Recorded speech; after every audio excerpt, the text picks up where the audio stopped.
Chapter 59. The next day. By the time the little fellow woke up, the sun was already up to her butt. Xianxia was sitting in the yard, quietly reading a magazine. A black kitten was curled up in a ball, yawning at his feet in boredom. The little fellow sat up, then raised her hands and rubbed her eyes. Before he put down his hands, she had already shouted in a muffled voice, "Papa, Papa. Hey, here, I'm coming." Hearing the little fellow's shout, Xianxia immediately dropped the magazine in his hand and ran into the room. "Papa, carry me." The little fellow couldn't open her eyes. After glancing at Xianxia through a slit, she stretched out her hands for him to carry her. "Okay, let's go. Papa will take you to wash your face." Xianxia put his hand under the little fellow's armpit, lifted her up from the bed, and then carried her to wash up. After washing her face and brushing her teeth, the little fellow finally woke up. Perhaps it was because she had rested well last night, but she seemed to be in high spirits. Before Xianxia had time to wash her face for the second time, the little fellow had run out of the bathroom excitedly. "I'm going to climb the mountain." "Don't worry, eat first." Xianxia quickly put down the towel and chased out. At this time, the little fellow suddenly exclaimed, "Ah! Kitty!" The black cat was squatting at the door and watching. When it saw the little fellow pouncing on it, it immediately jumped to the bed and avoided the little fellow. The little fellow was not as agile as it. After missing, she didn't give up and turned around to chase it again.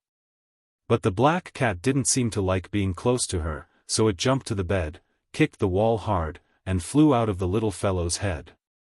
At this time, Xianxia also came out of the bathroom. He saw the little fellow looking at the black cat eagerly with a face full of desire, so he immediately shouted, "Come back, let her touch you." The black cat paused, and then reluctantly moved to the little fellow. The little fellow squatted down, hugged the black cat and laughed, "Papa. I love it." The black cat struggled to jump out, but Xianxia glared at it and said, "Remember, it used to be heaven boss, earth second, and you third. Now it's her boss, my second, and you third." Meow. Hearing this, the black cat meowed weakly, as if responding to Xianxia. The little fellow rubbed the black cat's chin with both hands and then patted its head. She looked at Xianxia and asked, "Papa, what's its name?" Let's call it Big Cat." "Good. Big Cat. From now on, you're my pet." The little guy hugged the big cat tightly in his arms. However, she did not notice that the black cat in her arms had actually rolled its eyes. Cats were cold by nature. They were the polar opposite of dogs. Therefore, Xianxia thought for a moment and said to it, "You're also a cat, so I'll treat you as a cat for the time being. Nian is still young. In the future, in addition to staying by her side to take care of her and protect her, you also have to play with her. You can only be happy when she's happy, understand?" Speaking of this, Xianxia paused, thought for a moment, and then added, "Don't be as arrogant as a cat. You have to be more enthusiastic and unrestrained like a dog, okay?" The big cat did not say a word and was silent for a long time. Xianxia was a little dissatisfied. After giving it a fierce stare, he threatened, "You don't want to? Then I'll go find another dog to play with her." The big cat was frightened. Now that it had tasted the sweetness, of course, it was not willing to leave. Therefore, after thinking about it, it chose to compromise. Self-esteem was not important, therefore, the big cat stuck out its tongue and licked the little fellow's little face a few times. Suddenly, the little fellow laughed loudly. Because they still had to climb the mountain, one day was obviously not enough, so Xianxia could only renew the room. After lunch, the father and daughter took the cat and set off in a car. Although they were going to climb the mountain, in fact, the only one who was really climbing the mountain was Xianxia. The little fellow sat in his arms, and the black cat sat in the little fellow's arms. This strange combination had attracted the attention of countless people along the way. One must know that the weight of a soldier during daily training was generally about 15 kilograms, and it would only reach 20 kilograms during intensive training. Xianxia was still climbing the mountain. A 4-year-old child and a cat would weigh at least 20 kilograms, which completely met the standard of intensive training. Therefore, after walking for a while, Xianxia felt that something was wrong. It was too eye-catching. But he could not put the little fellow down and let her walk on her own. Therefore, after thinking for a while, Xianxia simply quickened his pace. Under the stunned expressions of the crowd of tourists, he quickly walked up the mountain. There were so many people here. As long as he got rid of the tourists below, the tourists above would naturally not know how far he had walked with the child. The little fellow was purely looking for novelty and had no special interest in the scenery, so Xianxia directly took her to the cable car that went straight to Jinding. Hearing that they were going to take the cable car, the little fellow was very excited at first, but when she really got on, she felt a little scared. The cable car was different from the plane. Not to mention the small space, the carriage kept shaking when it moved. The little fellow sat next to Xianxia and hesitantly glanced at the woods below the cable car. She was immediately scared and got into Xianxia's arms, then whispered, "Papa, how long do we have to sit?" "I don't want to sit." Xianxia did not expect this. He had always thought that the little fellow was not afraid of heights, so he quickly held the little fellow tightly in his arms and softly comforted her, "Good girl, don't be afraid. If you are so afraid of heights, then Papa can't take you to play in the sky in the future." Hearing this, the little fellow immediately shook her head and said loudly, "I'm not afraid. I want to play in the sky." After that, she wanted to pretend to be very brave and turned her little head to look out of the window. But then, she was frightened by the height outside and quickly got back into Xianxia's arms, not daring to show her head again. Xianxia touched her head and said with a smile, "Well, Papa is here. Don't be afraid." The Jinding cable car was 1,164 meters long, so they could not sit for long. After getting off the cable car, the little fellow's interest was obviously reduced a lot. Obviously, she had a psychological shadow. Zhu Mo, the 21st son of Zhu Yuanzhang of the Ming dynasty, was a devout Buddhist. He was rewarded 3,000 taels of gold and built the Great Amei Golden Hall at the highest point of Mount Amei. Because the roof tiles, pillars, doors, and lattices of the Golden Hall were all copper and gold, and under the sun, it shone brightly, so it was called Jinding. The real Golden Hall was destroyed in the turmoil many years ago, so now the Golden Hall was a modern building after being restored, not an ancient building that had been handed down. The scenery of Jinding was really beautiful. The vast sea of clouds spread out on the horizon like a snow-white carpet, smooth, thick, and boundless. When the mountain wind blew, the sea of clouds drifted away, and the peaks and ridges became small islands in the sea of clouds. Then, Xianxia took a picture of the little fellow in front of the golden statue of Samantabhadra of 10 Directions. Chapter 60. After soaking in the hot spring again, the trip was coming to an end. At noon the next day, just as Xianxia was packing up and preparing to take Niannian back to Chengdu, Lin Xian called. Ever since he saved Lin Xian that day, Xianxia had never seen Lin Xian again, and he never had the chance to make up for the meal he owed her. It had only been less than a week, but to Xianxia, it felt like a long time had passed, so much so that he couldn't hear anything wrong from Lin Xian's tone. However, the more normal she acted, the more Xianxia felt that something was wrong with her. "What have you been busy with recently?" "I'm taking Niannian to Chengdu to play. What's wrong?" "Chengdu?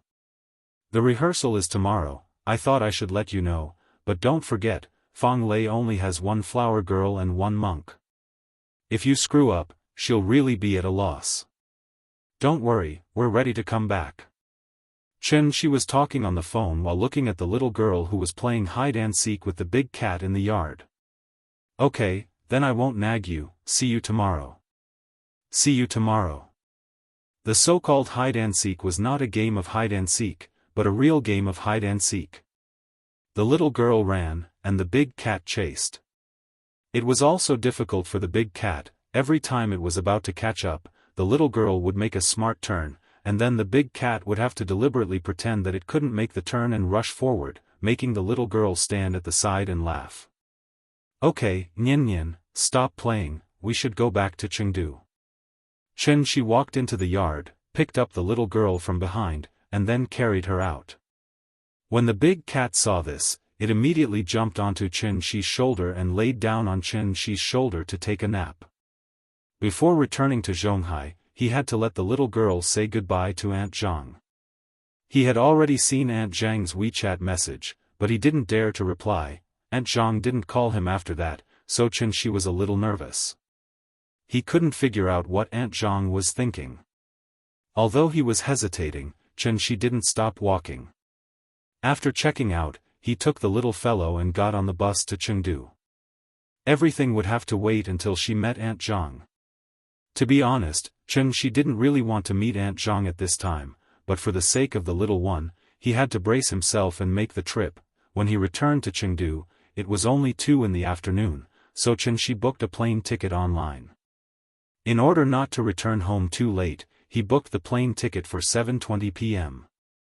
And this time, he bought a first-class ticket. He still had more than 100,000 yuan in his card, so in order to make the little girl happy, he wouldn't hesitate to spend money at all. However, after buying the plane ticket, Shi seemed to have thought of something. He frowned and glanced at the big cat in the little girl's arms.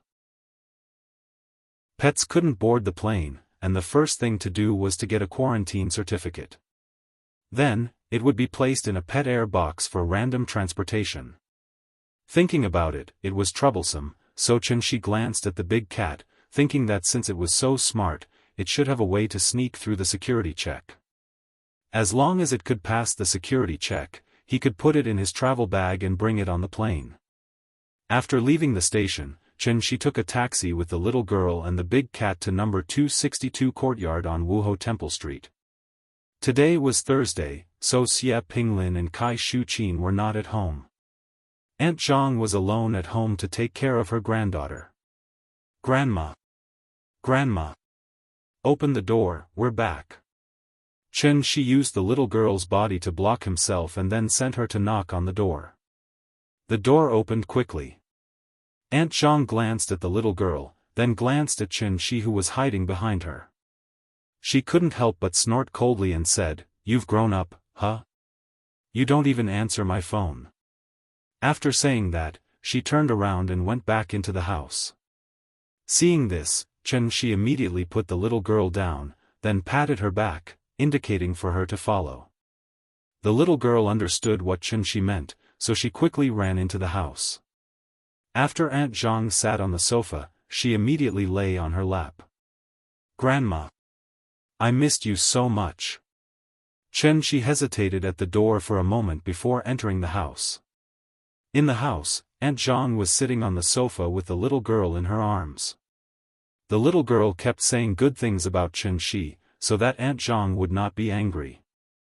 Aunt Zhang was talking to the little girl in a pleasant manner, but when she saw Shi come in, she glared at Shi fiercely and then said somewhat angrily, "Hurry up and sit down." "Oh, okay. Tell me honestly, what's going on with that one? 8 million? Where did you get so much money?" Aunt Zhang was the first person to see Shi, so she naturally knew how much he was worth. However, she did not expect that as soon as she left Zhonghai, Shi would follow her with 1.8 million. Was he robbing a bank? Hearing this, Shi immediately adjusted his expression and said very seriously, "It's like this. You know, I used to study computer science, and I've been in this line of work since I graduated. Didn't I have a small gathering with a few classmates some time ago? Then they asked me to invest and develop a new software together.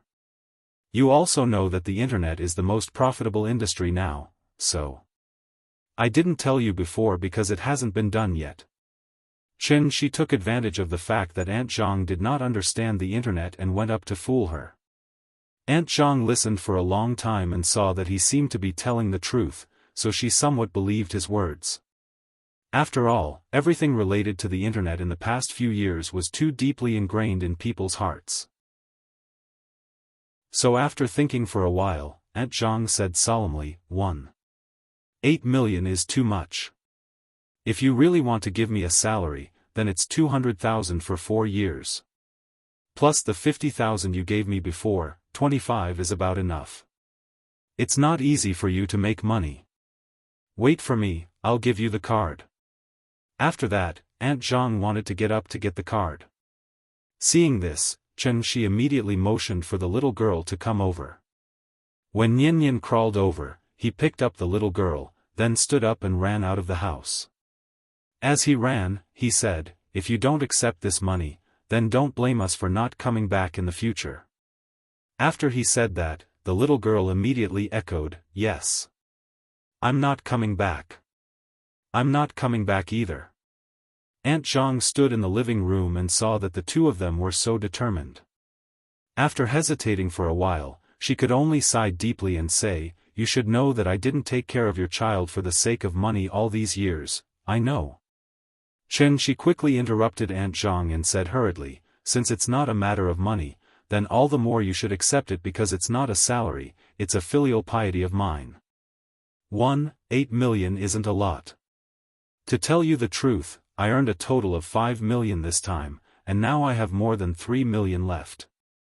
Hearing this, Aunt Zhang looked at Chen Shi with a complicated expression. After a while, she sighed deeply and sat back down on the sofa. Parting is always in September. Memories are the sorrow of missing the green weeping willows in late autumn, kissing my forehead in that rainy little town. I've never forgotten you, Chengdu Airport.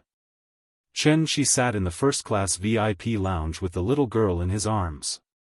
Big Cat had run out to observe the terrain. "Papa, why doesn't Grandma want money?" "Because Grandma is a good person."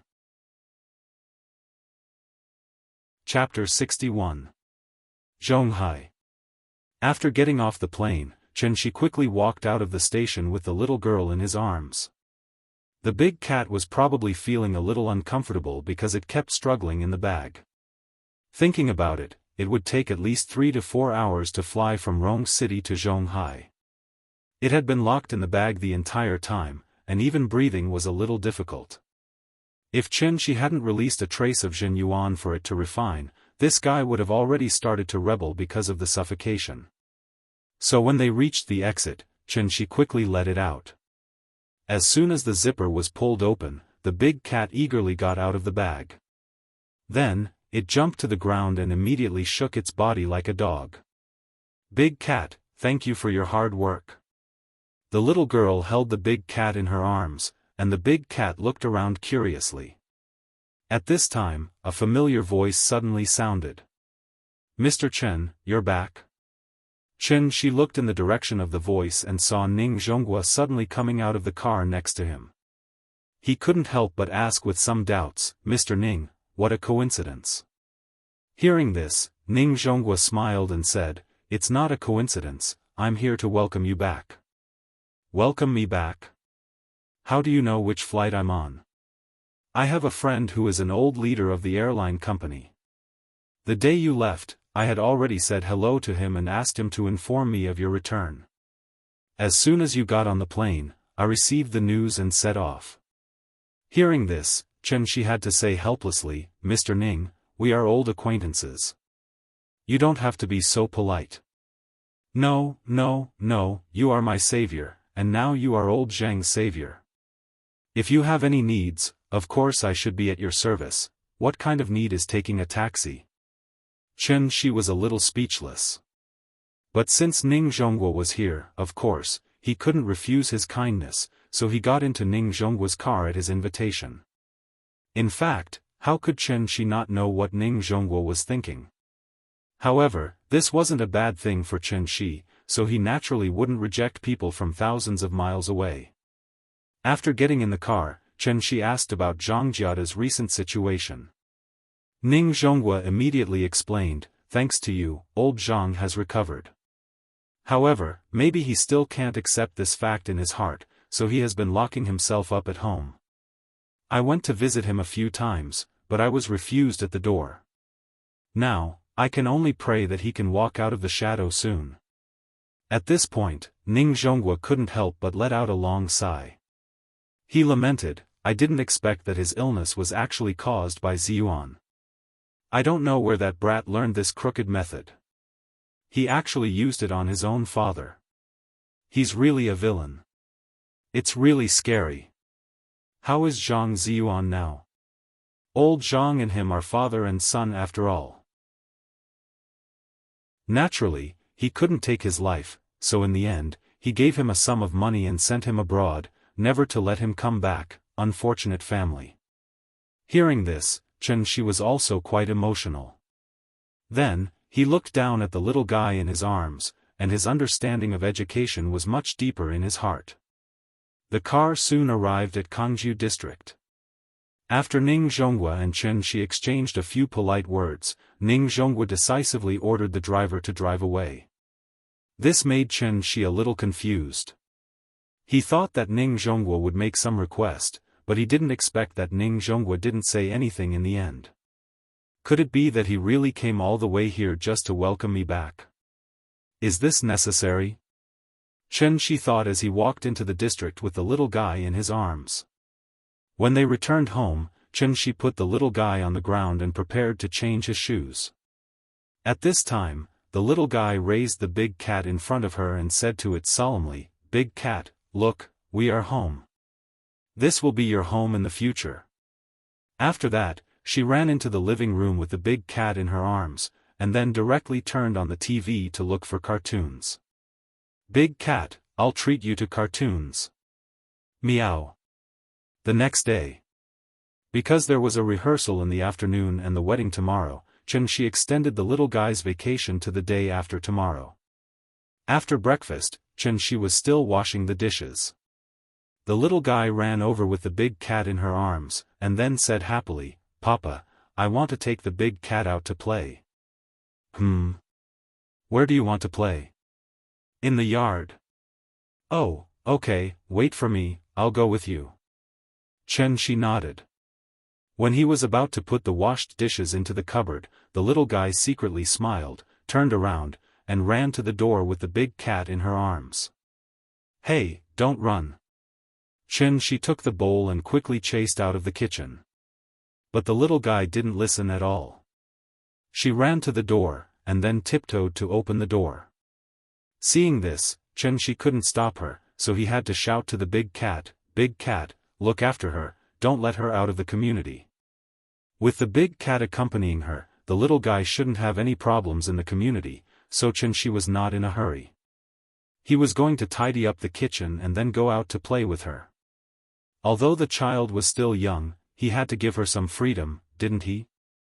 But then again, Nian used to be very obedient and never ran out by herself. But, the big cat had only been here for less than a day, and Nian already dared to run out alone with it? Could it be that she was led astray by the big cat? As Chen Shi washed the dishes, he wondered if he should warn the big cat.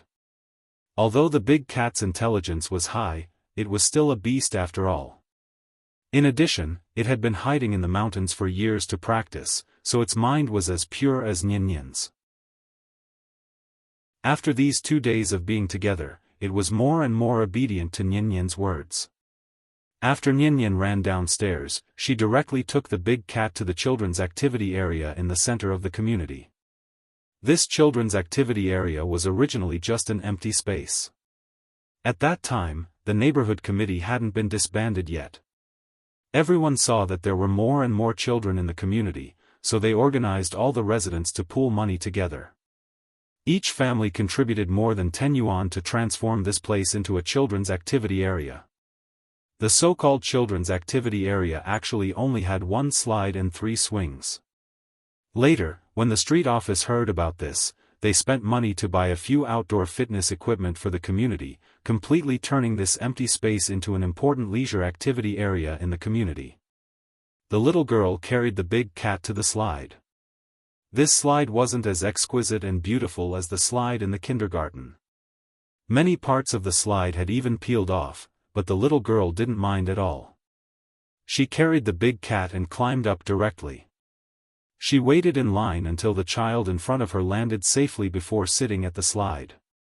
Then, she carried the big cat and slid down excitedly.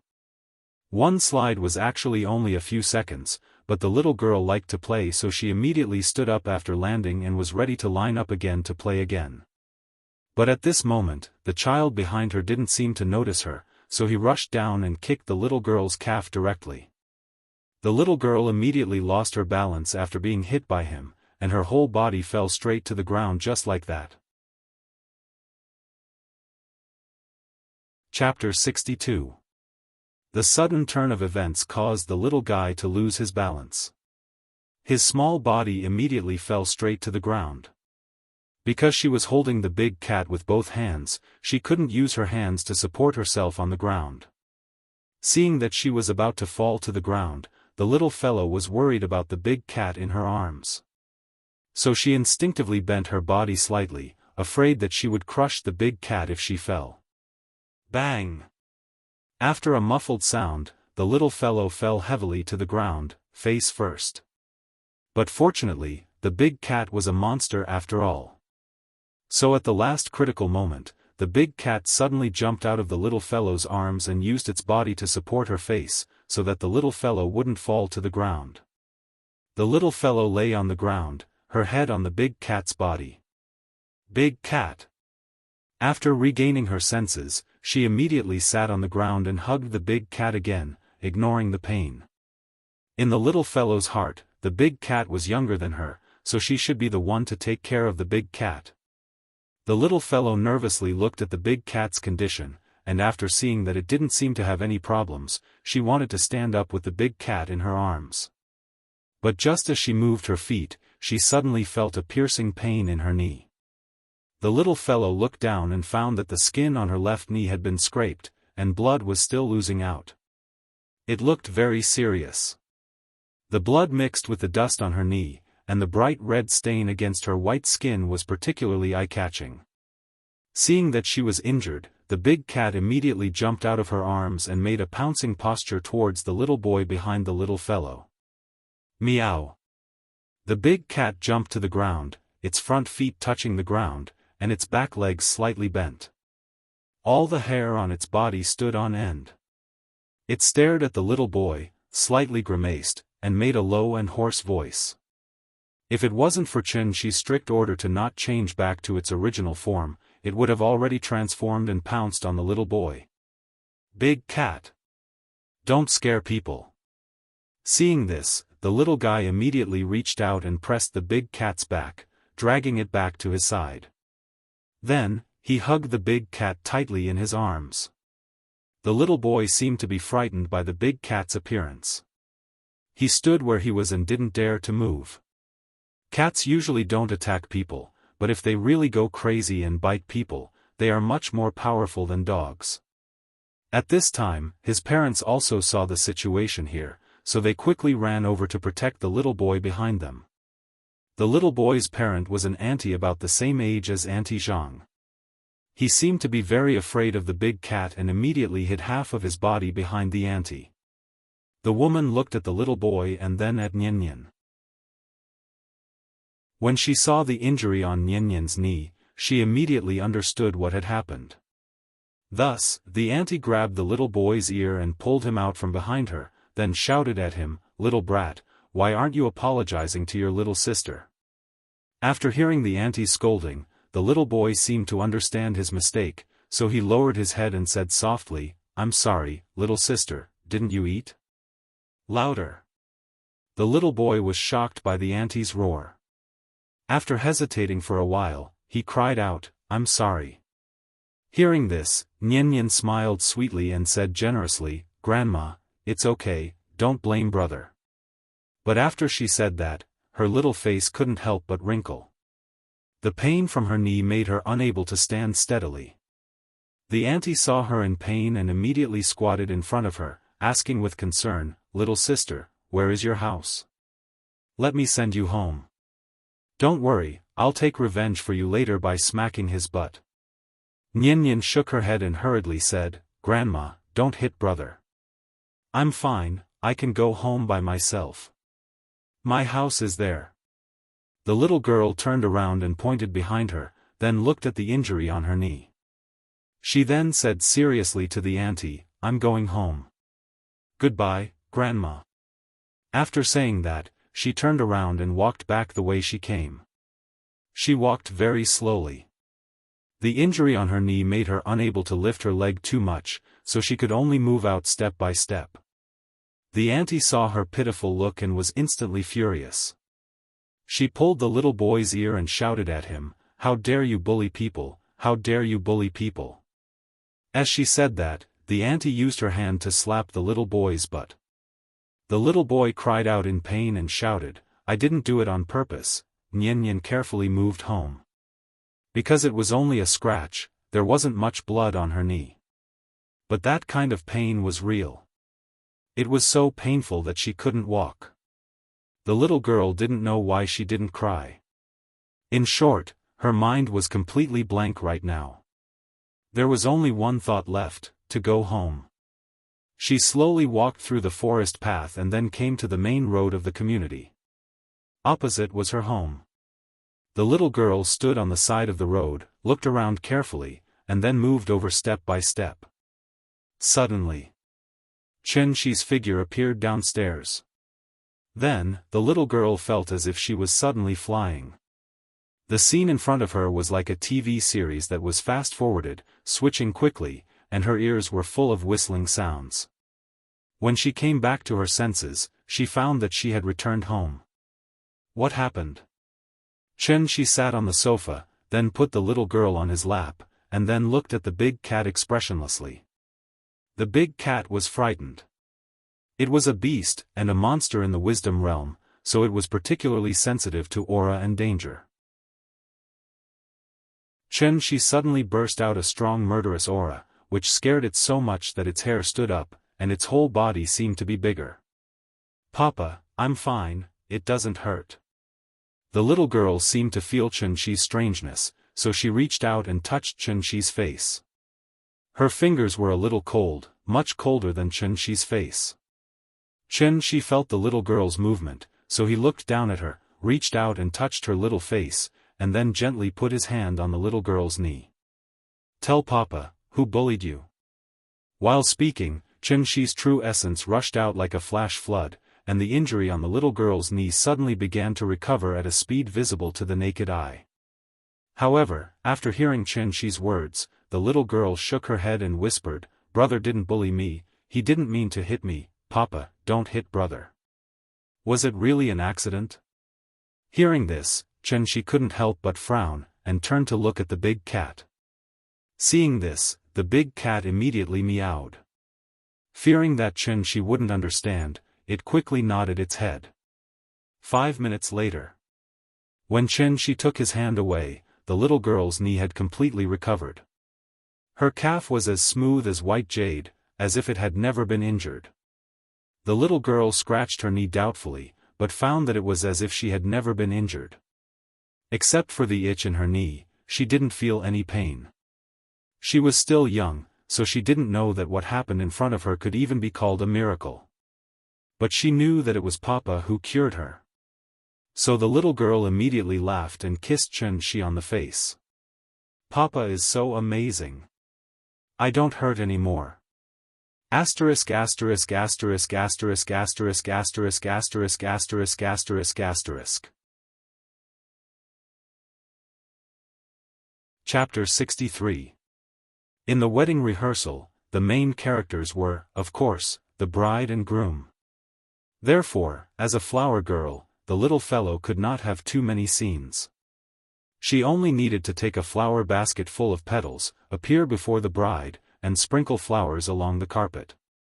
The reason why she was asked to come to the rehearsal was that he was worried that the child would be too young to walk alone on the carpet under the attention of thousands of people.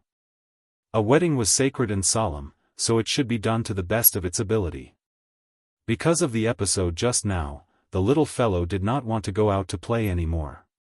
Seeing this, Xianxi took her out directly and took a taxi to the address sent by Lin Xian, ready to let her play at the rehearsal place.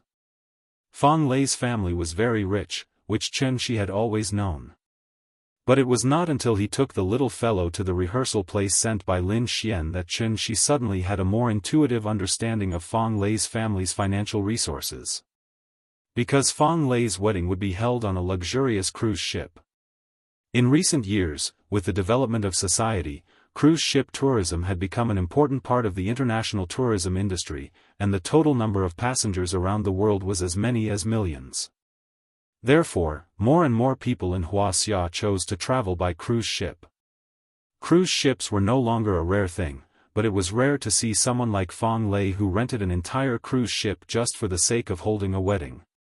This cruise ship was called Xingmeng, and it was a very luxurious large cruise ship, with a displacement of up to 120,000 tons and a maximum capacity of 3,500 passengers. Xingmeng had only been out of the factory for a short time, so compared with some cruise ships around the dock that had been in service for more than 10 or 20 years, it was particularly eye-catching and even exuded a fascinating sense of science fiction. "Papa, this ship is so big, even bigger than the Buddha." Qianxi stood on the dock with the little fellow in his arms. The little fellow looked up at the giant cruise ship in front of her, and could not help but open her mouth slightly and let out such a sigh. Hearing this, Qianxi rubbed her little head and said, "The ship is one by one, not one by one, remember?" "Oh, I remember." The little girl nodded blankly, then pointed at the cruise ship and shouted, "Papa, I want to go up and play. I want to take a big ship." "Don't worry, we can only go up when big sister comes to pick us up." So, Qianxi hid in the shadow of the cruise ship with the little girl in his arms. While telling her a story, he quietly waited for Lin Xian to arrive. It was now afternoon, and the salty sea breeze wrapped around the warm sunlight, making everything around them seem so peaceful. On the pier, the sound of crashing waves could be heard again and again. It was like pleasant music, making people feel comfortable. The big cat jumped out of the little guy's arms and ran to a stone pillar where it could bask in the sun and lay down. Looking at its lazy expression, it looked more and more like a real cat. After a while, Lin Xian appeared at the stairs of the cruise ship with a phone in her hand. She looked down, then waved to Qianxi and his daughter and shouted, "Qianxi, come here." After the previous few contacts, the little fellow had completely forgotten the unpleasant incident when she first met Lin Xian. So when Qianxi came to Lin Xian with her in his arms, the little fellow took the initiative to call out to Lin Xian sweetly, "Big sister. Nian Nian is so good. Come and let big sister hug you, okay?" "Okay." The little fellow reached out and then moved from Qianxi's arms to Lin Xian's. At this time, the big cat, who was squatting on the stone pillar, also saw the situation here, so it quickly jumped down from the stone pillar, turned into a black shadow, and jumped on Qianxi's shoulder in an instant. "Oh, you have a pet?"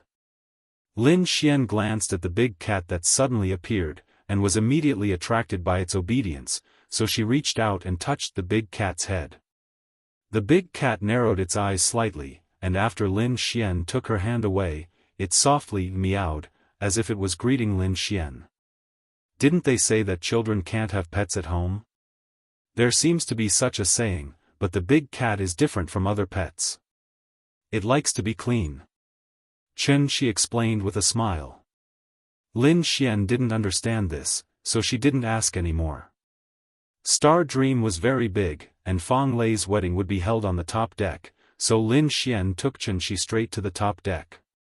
In order to have a perfect wedding, Fang Lei had signed a contract with the China Ocean Group as early as half a year ago, booking Star Dream for 3 days. Star Dream had a total of 1751 cabins, 26 elevators, and 18 decks, 14 of which were available for tourists to move around. The ship was so big, so of course, it had a lot of supporting facilities. For main restaurants, 2 special restaurants, and 21 bars were just the basic facilities. In addition, there was a bowling alley, a sports field, a swimming pool, a spa, and a children's park.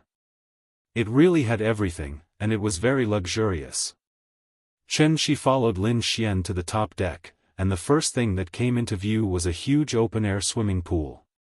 He looked at the surrounding environment, then looked at the exquisite swimming pool, and couldn't help but sigh. Fang Lei usually doesn't talk much, and she looks like a cold goddess. I didn't expect her to love romance so much. You really can't judge a book by its cover. Hearing this, Lin Xian rolled her eyes at him and said, romance is a woman's nature. If I had the money, I would definitely have a romantic wedding like hers in the future. That way, I wouldn't have lived in vain. Well, maybe it's really because poverty has limited my imagination, so before I came here, I didn't think that a wedding could be held on a cruise ship. The two chatted as they walked across the deck. At this time, Lin Xian suddenly thought of something, and turned to look at Chen Shi and asked, "Hey, by the way, you and Ying didn't have a wedding, right?" After saying that, before Chen Shi could answer, she covered her mouth and said apologetically, I'm sorry, I shouldn't have mentioned this." "It's okay." Chen Shi smiled and shook his head, indicating that he didn't mind. However, when Lin Xian mentioned it, it reminded him of some memories, and he couldn't help but sigh. "Yes, Nian is already 4 years old, but I still owe Ying a romantic wedding. In fact, 5 years ago, Chen Shi also fantasized about what his wedding with Ying would be like. Unfortunately, Ying didn't seem to like this topic, so Chen Shi never had an in-depth conversation with her on this topic. Therefore, he didn't know what Ying was looking forward to their wedding. Chen Shi looked at the busy wedding staff in front of him and couldn't help but be a little lost in thought. Maybe, compared to a grand and romantic wedding, Ying actually preferred to spend time with each other in a simple and peaceful way. Drinking wine and growing old together. Chapter 64. Love was a matter of two people. Marriage was a matter of two families. Since family was mentioned, the parents' suggestions were naturally important. Therefore, even if Fang Lei was unwilling, she had to compromise in the end. The wedding ceremony could be done in a pure Western style, but the reception of guests and the banquet afterwards must be done according to Chinese standards. Among the 4 ancient civilizations, ancient Egypt, ancient India, and ancient Babylon had long been annihilated in the long river of history because of the invasion of foreign tribes. As the only surviving one, Wuxia not only had a long history of cultural inheritance, but also maintained the continuity of civilization after being invaded by foreign tribes and maintained the long-term vitality of the Chinese civilization. The reason was that Wuxia people had an indelible national spirit in their bones.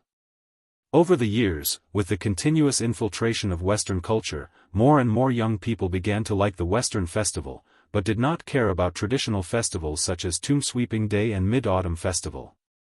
There were two sides to everything in the world. It was not necessarily wrong, and it was not unilateral to blame others for worshipping foreign things. Thanks to Fang Lei, Chen Shi and the little fellow also enjoyed the luxury suite on the cruise ship. Although it was not as good as the 5-star hotel they lived in Iname, it had a different experience.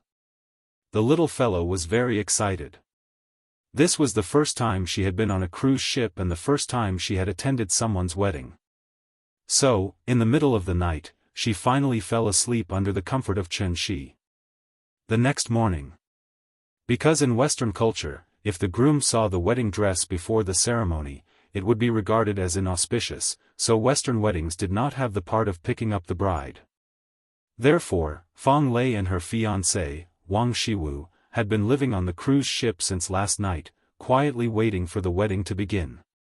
Fang Lei's father was a college student in the 1980s. After graduation, he entered the state unit.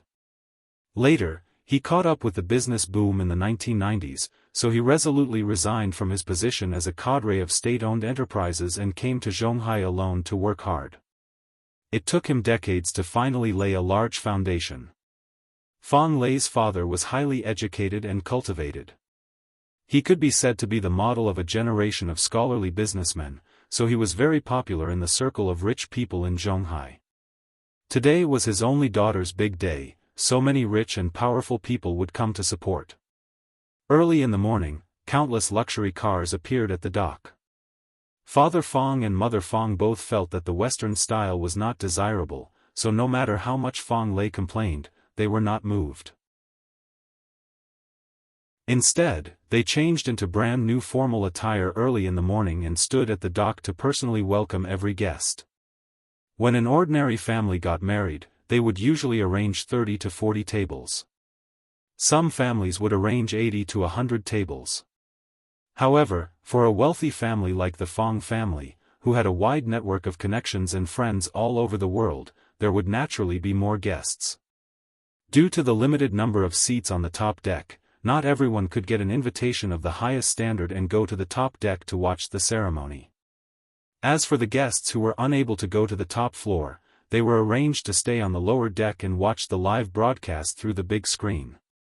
Guests arrived at the cruise ship one after another at 9 o'clock in the morning. Fang Qiu's father welcomed every guest with a smile. Suddenly, his assistant ran to his side and whispered to him, "Mr. Fang, the two Mr. Nings from the Ocean Group are here." "Oh? Old Ning is here too? Wasn't he in poor health recently?" Fang Qiu's father was a little surprised. He quickly looked in the direction his assistant was pointing and saw Ning Zhonghua in the crowd. Therefore, he immediately walked out from behind the reception area and laughed. "Old Ning, what a rare guest. Let's have a few drinks later." As he spoke, he walked up to Ning Zhonghua and gave him a warm hug. Some of the guests around did not know Ning Zhonghua, but after seeing Fang Qiu's father's action, they immediately paid attention and secretly observed Ning Zhonghua, wanting to remember him firmly in their hearts. After the hug, Ning Zhonghua immediately said with a smile, "Old Fang, you're treating me as an outsider. Your precious daughter is getting married, so of course I have to come and support her. Hey, I heard that you were hospitalized some time ago, right? How are you? Are you feeling better?" "I'm fine. I'm in good health now." Fang Qiu's father and Ning Zhonghua exchanged a few polite words, then his eyes fell on Ning Qiudong. "Oh, Qiudong has become prettier again. When are you going to invite me to the wedding?" In order not to steal the bride's limelight, Ning Qiudong specially chose a rather dignified and low-key black gown today. Hearing this, Ning Qiudong smiled. Before she could say anything, Ning Zhonghua laughed and said, "It's still early, still early. My precious daughter is not as sensible as your daughter. She's eager to excel and looks down on all men in the world. I'm so worried. Children and grandchildren have their own lives. As a father, you can't be too nosy." The three of them chatted for a while before Ning Zhonghua wheeled Fang Qiu's father back to the reception area.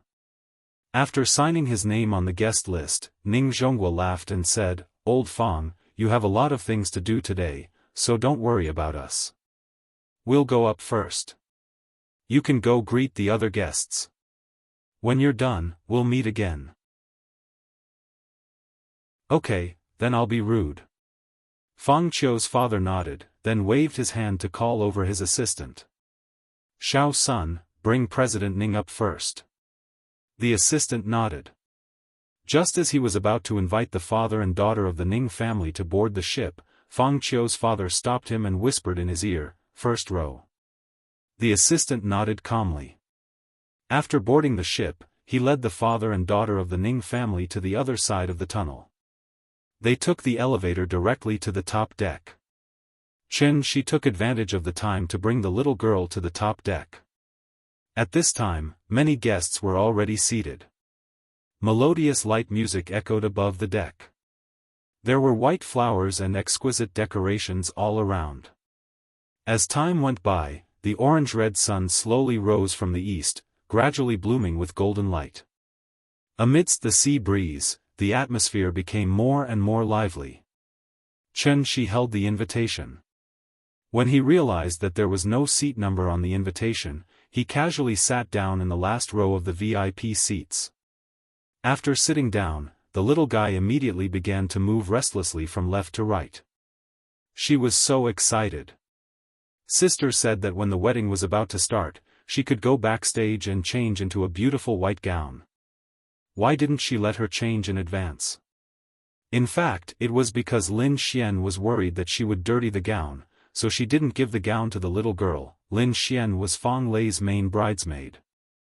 As Wang Lu was already married, she was not a bridesmaid. Chen Shi looked around. Suddenly, he saw a familiar face in the crowd. Li Xiuwen.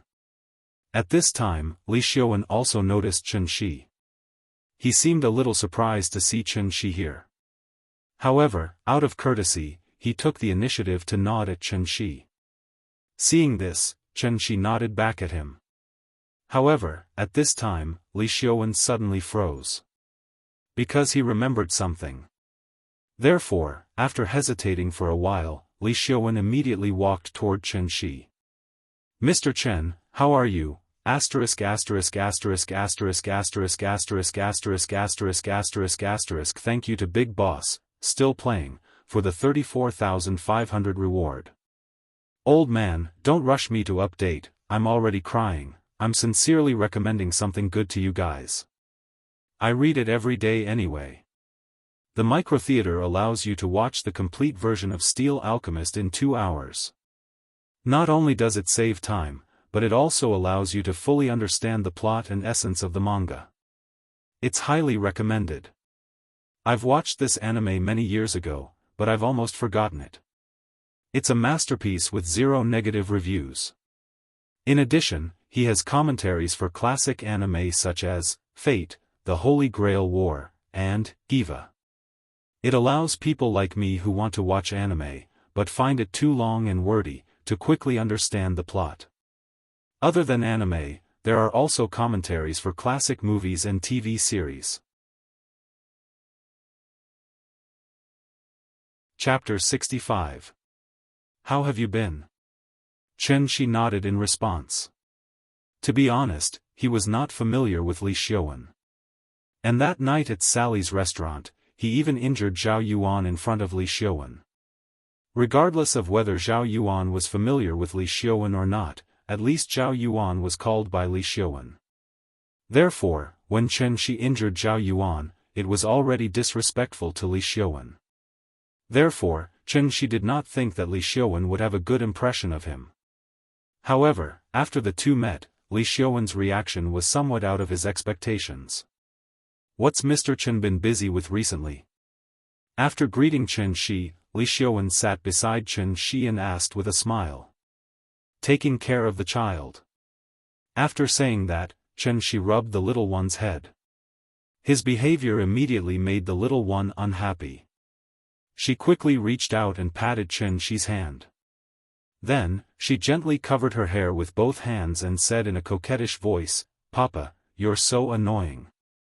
Don't touch my hair." The little one's hairstyle today was not simple. Chen Shi woke up early in the morning and followed the steps on the internet step by step to make her a flower girl hairstyle. It was very complicated, but it really looked good, so the little one liked it very much. Really? Huh. Li Xiuwen could not help but laugh dryly. He had already seen Chen Shi's information from Zhao Yuan, but his intuition told him that Chen Shi was not simple. If he was really as simple as the information described, how could he explain the blank 5 years in between? It was very rare in today's society for a person to mysteriously lose 5 years' worth of information and not be able to find anything. It was also because of this that when Zhao Yuan wanted to seek revenge on Chen Shi, he was not optimistic about Zhao Yuan and even wanted to advise Zhao Yuan not to pursue the matter anymore. Unfortunately, Zhao Yuan wanted to hurt Lin Xian, and because of this, he angered Li Xiuwen. The two parted on bad terms, so Li Xiuwen did not know whether Zhao Yuan had sought revenge on Chen Shi or not. Following this period of investigation, Li Xiuwen realized that things were getting more and more complicated. Because Zhao Yuan had gone missing. The day after the two of them met, she disappeared. Even the Zhao family did not know where Zhao Yuan had gone. It was as if he had completely disappeared from the face of the earth. No matter how one looked at it, there was something strange about this matter. Hence, the moment Li Xiuwen saw Chen Shi, he could no longer suppress the doubts in his heart. He pretended to ask casually, "Oh, by the way, I wanted to ask you, did Zhao Yuan come to you again after that?" Hearing this, Chen Shi did not immediately answer. Instead, he glanced at Li Xiaowen without batting an eyelid. Seeing this, Li Xiaowen immediately chuckled and explained, "Zhao Yuan and I can be considered acquaintances. Mr. Chen, you are Lin Xian's friend.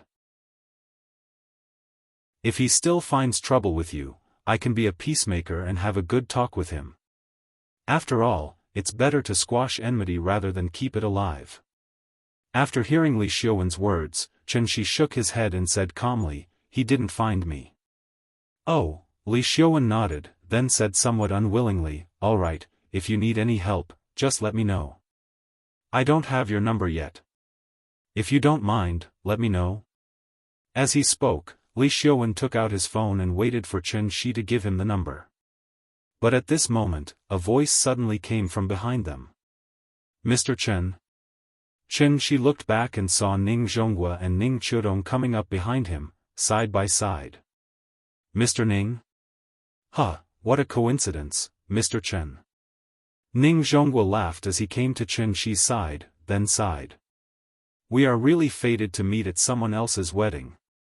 This time, I didn't arrange it on purpose." After saying this, Ning Zhonghua laughed loudly, as if meeting Chen Shi here was something to be happy about.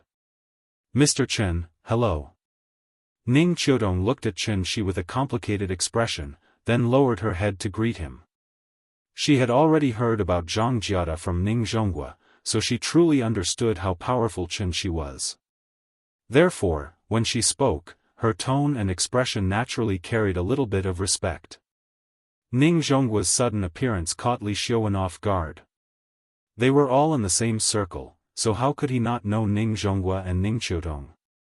He also had his own shipping company, but compared to the Ning family's ocean group, it was really a small business.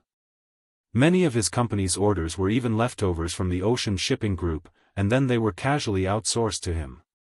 "Uncle Ning, Sister Ning, hello."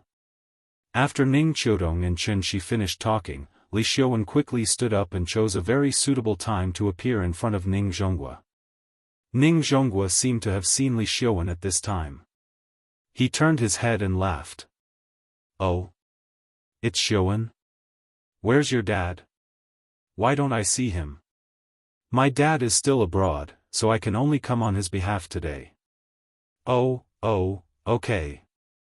Ning Zhonghua nodded, as if he had no intention of talking to him in depth. Seeing this, Li Xiaowen could not help but feel anxious. Although the ocean shipping group had been handed over to Ning Qiudong, Ning Zhonghua's words still had a decisive effect.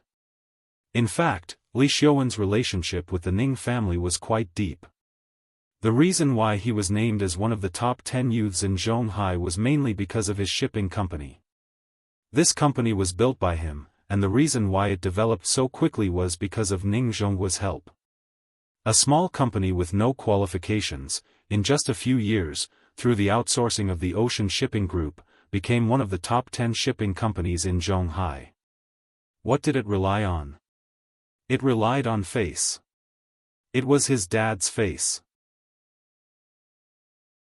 Ning Qiudong looked down on Li Xiaowen, because she felt that this person lived too superficially. Although they were all rich second-generation heirs living in the shadow of their fathers, Ning Qiudong could take charge of the entire ocean shipping group on her own. Li Xiaowen, on the other hand, only knew how to deal with the media in his empty company, busy with magazines and newspapers, and promote his name as one of the top 10 youths in Zhonghai. His so-called projects were, in fact, all obtained through connections. Therefore, after Ning Qiudong took charge of the ocean shipping group, she started to reduce the number of outsourced projects, intentionally or unintentionally, in the name of maximizing profits. This move made Li Xiaowen's life a little difficult, so he had already started to plan to wait for his dad to come back to China, and bring him along to visit Ning Zhonghua. He did not expect to see Ning Zhonghua here today, so he was caught off guard. Li Xiaowen was still thinking of ways to strike up a conversation with Ning Zhonghua, but at this moment, Lin Xian, wearing a white off-shoulder bridesmaid dress, suddenly appeared. She stood by the railing on the deck, waved at Chen Shi from afar, and shouted, "Chen Shi, over here, quickly bring Nian Nian over to change. The wedding is about to begin." Thank you to Katatsumiri for the 10,000 reward. Old man, don't rush me too much, really, indeed, your urging can affect me. If it wasn't for the fact that I really couldn't write, I would have done it long ago. If I were to write the traditional face-slapping chapter of Nyenyen being pushed down, I would write at least 10 chapters, the face-slapping wouldn't stop at all. Chapter 66. Just as Ning Zhongguo was about to send Li Xiuwen away and sit down to chat with Chen Shi, Lin Xian appeared. Her appearance immediately attracted the attention of many people. Lin Xian was very beautiful today. Although she had already put on the simplest bridesmaid makeup in order not to steal the bride's limelight and wore the simplest white dress, it still could not hide her beauty. Excuse me, I'll excuse myself for a moment. Chen Shi stood up, nodded slightly at Ning Zhongguo, and walked towards Lin Xian with the little fellow in his arms. You go ahead, we'll talk later. Ning Zhongguo hurriedly stepped aside and gestured for him to go ahead. Li Xiuwen was confused by his actions. Looking at this situation, Ning Zhongguo's relationship with Chen Shi was much better than he had imagined. Also, Li Xiuwen had a feeling. Ning Zhongguo seemed to be lowering his status in front of Chen Shi. What kind of show was this? Li Xiuwen had not recovered from his shock, but Ning Zhongguo had already walked away. When Li Xiuwen finally reacted and wanted to chase after Ning Zhongguo to chat, Ning Zhongguo had already walked towards the first row of the VIP seats under the guidance of his assistant. That place was not a place anyone could sit, so Li Xiuwen had no choice but to stop in his tracks. Then, he turned to look in the direction that Chen Shi had left. He saw Lin Xian carrying the little fellow and chatting happily with Chen Shi as they walked towards the staircase. Chen Shi carried the little fellow to Lin Xian. After sizing her up, he teased, "You're so beautiful today, don't steal the bride's limelight." Hearing this, Lin Xian could not help but spit at Chen Shi. Her face was a little red, and her tone was a little shy. She complained, "Don't talk nonsense, there's only one main character today, I'm not as pretty as her." Although that was what she said, Lin Xian felt that Chen Shi's words made sense, so she decided to touch up her makeup later. For example, she would make her nose shorter and her skin tone darker. This was what a bridesmaid should do. "Sister, hug." This was the first time the little fellow had asked her to hug him, so Lin Xian was stunned for a moment, and then quickly took the little fellow from Chen Shi's arms. After she hugged the little fellow immediately wrapped his arms around her neck and leaned his head on her snow-white shoulders. The reason why the little girl was so enthusiastic was actually not because of the little dress that belonged to her. Girls liked beautiful things, even children were no exception. Was not an exception. So after wearing it once yesterday, the little fellow was completely mesmerized. Because Lin Xian was dressed as the main bridesmaid, when the guests saw her, they would stand to the side and make way for her. At the same time, they would smile and nod at her. The two of them walked side by side on the deck for a while. After seeing that there were not many people around, Lin Xian pretended to be nonchalant and asked, "Who was that woman in black? Why do I feel like I've seen her before?" Chen Shi thought for a moment before realizing that she was referring to Ning Qiudong, so he introduced her. "She's Ning Qiudong, Li Xiuwen also knows her, so I guess you've seen her before." Hearing this, Lin Xian was silent.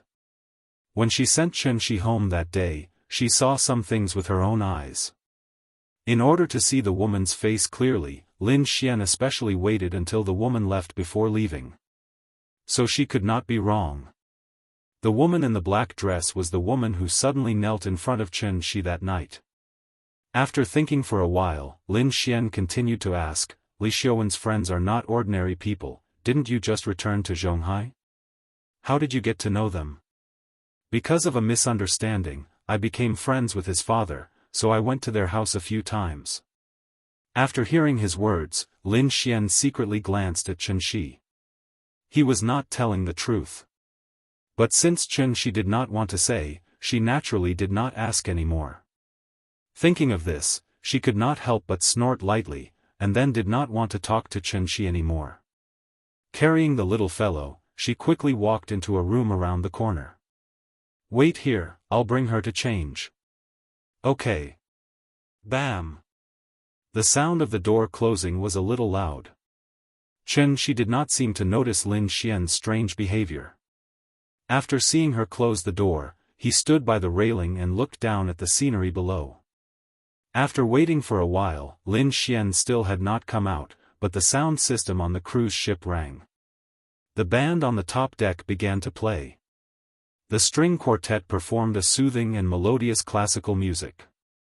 After the guests on all levels of the cruise ship heard the music, they stopped the noise and sat quietly in their seats, waiting for the wedding to begin. About 10 minutes later, the cruise ship set sail with a deep and drawn-out whistle. The flower girl was not the bridesmaid, so the cuter the better. So when Lin Xian came out with the little fellow again, the little fellow had changed into a top Israeli wedding dress brand, Galia Lahov custom-made white puffy gauze dress. She was wearing a pair of white princess shoes and a garland made of real flowers on her head. She looked like a little angel who had descended from the heavens to the mortal world. "Nian is so cute. Come, let daddy kiss you." Seeing his daughter's cute little face, Xianxia was suddenly overjoyed and quickly stepped forward to kiss her. However, the little fellow was now proud. Before Xianxia's mouth could get close to her, the little fellow pressed her forehead and pushed him away. She pouted and said with disgust, "No. Papa is annoying. You'll dirty me." After that, she buried her head in Lin Xian's shoulder again. Xianxia was a little speechless. He was actually disliked by his baby daughter. "Stop it, the wedding is about to begin. Go back and sit down. I have to take Nian to find Lei Lei. See you later." After that, Lin Xian took the little fellow to Fang Lei's room. Seeing this, Xianxia could only shrug helplessly and then walked toward the deck. The deck was packed with people, and the VIP seats had long been filled. Many children did not want to watch the broadcast, so they did not listen to the adults at all and ran to the top deck to see the live scene. Since they were guests, it was naturally impossible to chase them out of the top deck, so there were more and more people on the top deck. Xianxia didn't like to join in the crowd, but in order to take a few beautiful photos of the little girl as a souvenir, he had to apologize while trying his best to squeeze into the crowd. It wasn't until he stepped on the red carpet that he finally stopped. The red carpet crossed the entire deck. On one side was the flower arch of the wedding stage, and on the other side was the passage for the bride and groom. Suddenly, the music stopped. Then, a wedding officiant dressed as a priest slowly stepped on the red carpet and walked toward the wedding stage. After the priest finished his speech, the music started again. But this time, it was the wedding march that was playing. The groom, Wang Shiwu, slowly appeared at the end of the passage under the priest's introduction. After the groom stood on the stage, the best man and the bridesmaid walked up the passage one by one. After the best man and bridesmaid were in place, Xianxia finally perked up. Because the little fellow was going to appear. Others' focus was on the bride and groom, but his focus was all on the flower girl. If he could, he would probably laugh out loud without hesitation. "That's my daughter. This was the pride of a father.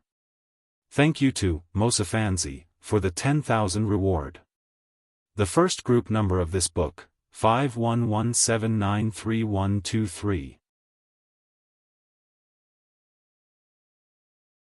Chapter 67. Xianxia looked at the entrance of the passage nervously. Suddenly, the little girl appeared. She was like a cute little angel, wearing a white fluffy gauze dress, and suddenly appeared in front of everyone's eyes. The little girl's expression was a little nervous, and her little face was very tight. Perhaps she didn't expect there to be so many people here. This was the grandest occasion she had ever experienced in her life. The red carpet in front of her led to the wedding stage, and both sides were densely packed with people. The little girl was only a little more than a meter tall, so the adults on both sides were like two high palace walls, blocking all of her sight. As far as she could see, she could only see the other side of the stage from the end of the red carpet. Because there were too many people, she couldn't see where Papa was, and she couldn't help but feel more nervous. She thought this was a fun thing to do. But it wasn't until she stood here that she realized everything was different from what her sister said. Then, the little girl's mind went blank because of nervousness. Whose child is this? So cute. That's right, if only my daughter was as beautiful as her. This young lady is truly a great beauty in the making. Look, our family is blushing when looking at this girl. Brat, how old are you? She stood in the crowd, listening to everyone talking about the little girl who suddenly appeared, and suddenly felt very proud. He slightly turned his body, hoping that the little girl could see him. But because there were too many people, the little girl didn't notice him. The little girl stood at the entrance of the passage for at least 5 seconds. At this time, a staff member of the wedding company quietly urged her behind, "Nian, go, just walk to the stage on the opposite side." The little girl tilted her head and glanced at the staff member. After taking a deep breath, she slowly took the first step. She sprinkled flowers every 3 steps, and before she reached the end, she had to sprinkle all the petals in the basket. This was her task.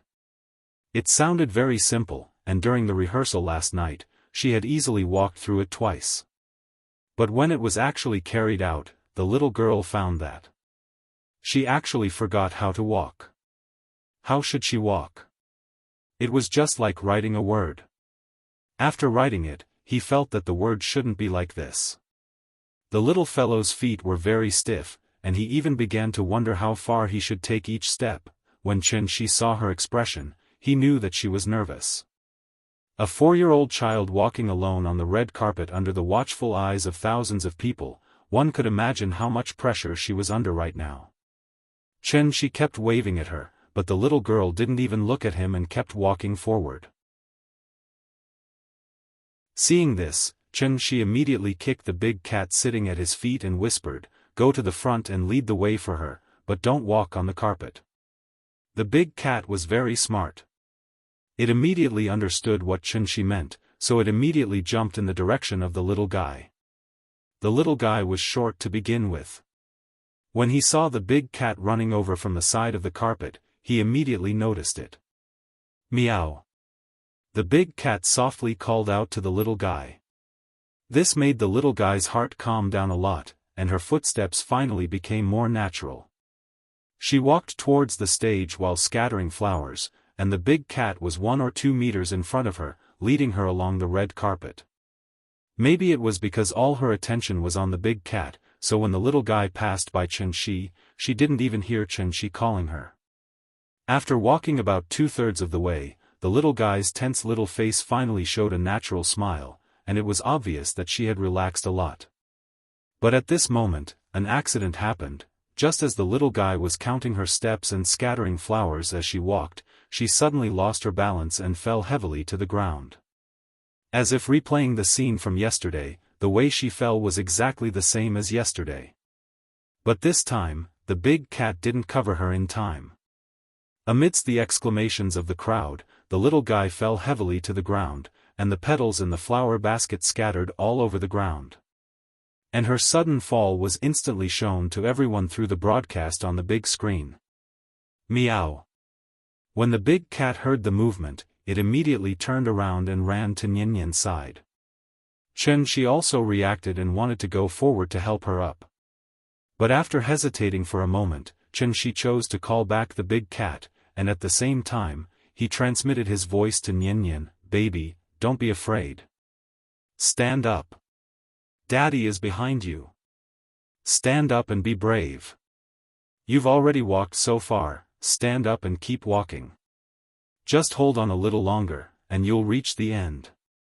Perhaps it was because of Shi's voice transmission, the little guy finally came back to his senses. She quickly got up from the ground and picked up the flower basket again. Under the accompaniment of the music, she continued to walk toward the stage not far away. Although this fall didn't hurt her skin, it did hurt a little. So, the little guy could only limp towards the stage. At this time, Lin Xian also walked to the bottom of the stage, stood at the end of the red carpet, and opened his hands to wait for her arrival. But unfortunately, she hadn't finished walking, but there were no more petals in the flower basket. The little guy remembered her mission, so even if there were no more petals, she still made the gesture of sprinkling the flowers. Although it was only air that was sprinkled, as she walked, the little guy's tears suddenly fell. Just like that, she silently walked on the red carpet while crying. The cameraman was very smart. After the little guy fell, he immediately moved the camera to the bride, who was about to appear at the end of the aisle. Finally, Nian walked to the front of the stage. Lin Xian hugged her, then carried her around to the temporary lounge behind the stage. The moment they left, the crowd on the deck suddenly burst into loud cheers. The bride appeared. And the scene of her falling, no one seemed to have seen at all. In the lounge, Lin Xian put the little guy on a chair, then gently wiped away her tears. "Baby, does it hurt? Don't cry, it's okay." The little guy didn't cry out loud. But at this moment, she finally couldn't hold it in anymore. Just as Lin Xian was showing concern for her, the little guy suddenly jumped into Lin Xian's arms, then cried out in a sobbing voice, "Sister, I'm sorry, I screwed up. It's okay, baby, you've already done very well, don't cry, don't cry." Lin Xian hugged the little guy tightly, constantly comforting her. She was very sad and blamed herself, so she kept repeating, I'm sorry, I'm sorry." At this moment, Qianxi finally rushed over. Lin Xian glanced at Qianxi, then motioned for Qianxi to come over. She was the main bridesmaid, so she couldn't just leave. Lin Xian gently pushed the little guy into Qianxi's arms. At this moment, the little guy finally saw Qianxi. So, she cried even harder.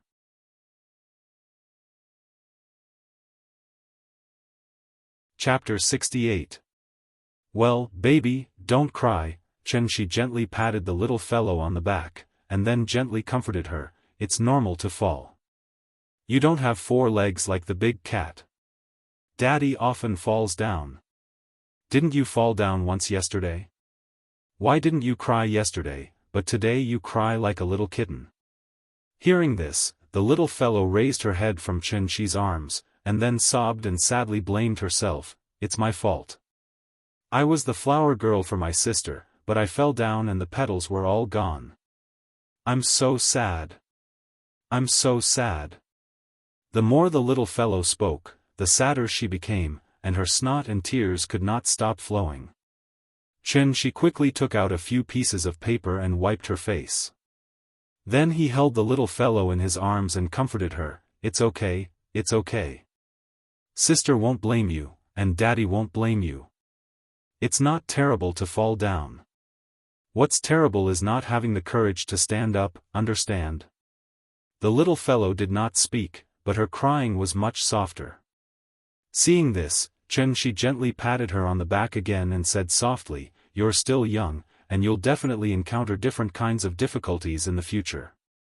Remember Daddy's words, don't be afraid when you encounter difficulties in the future, and don't cry, but face them with strength and courage. In this way, you won't fall in the same place for the second time, okay?" It seemed that his comforting words were effective. The little fellow lay in his arms and gradually stopped crying. On the stage, separated by a wall, the bride and groom said, "I do," to each other under the inquiry of the officiator. Behind the stage, the little fellow lay in Qianxi's arms, nodded gently and said, "Okay."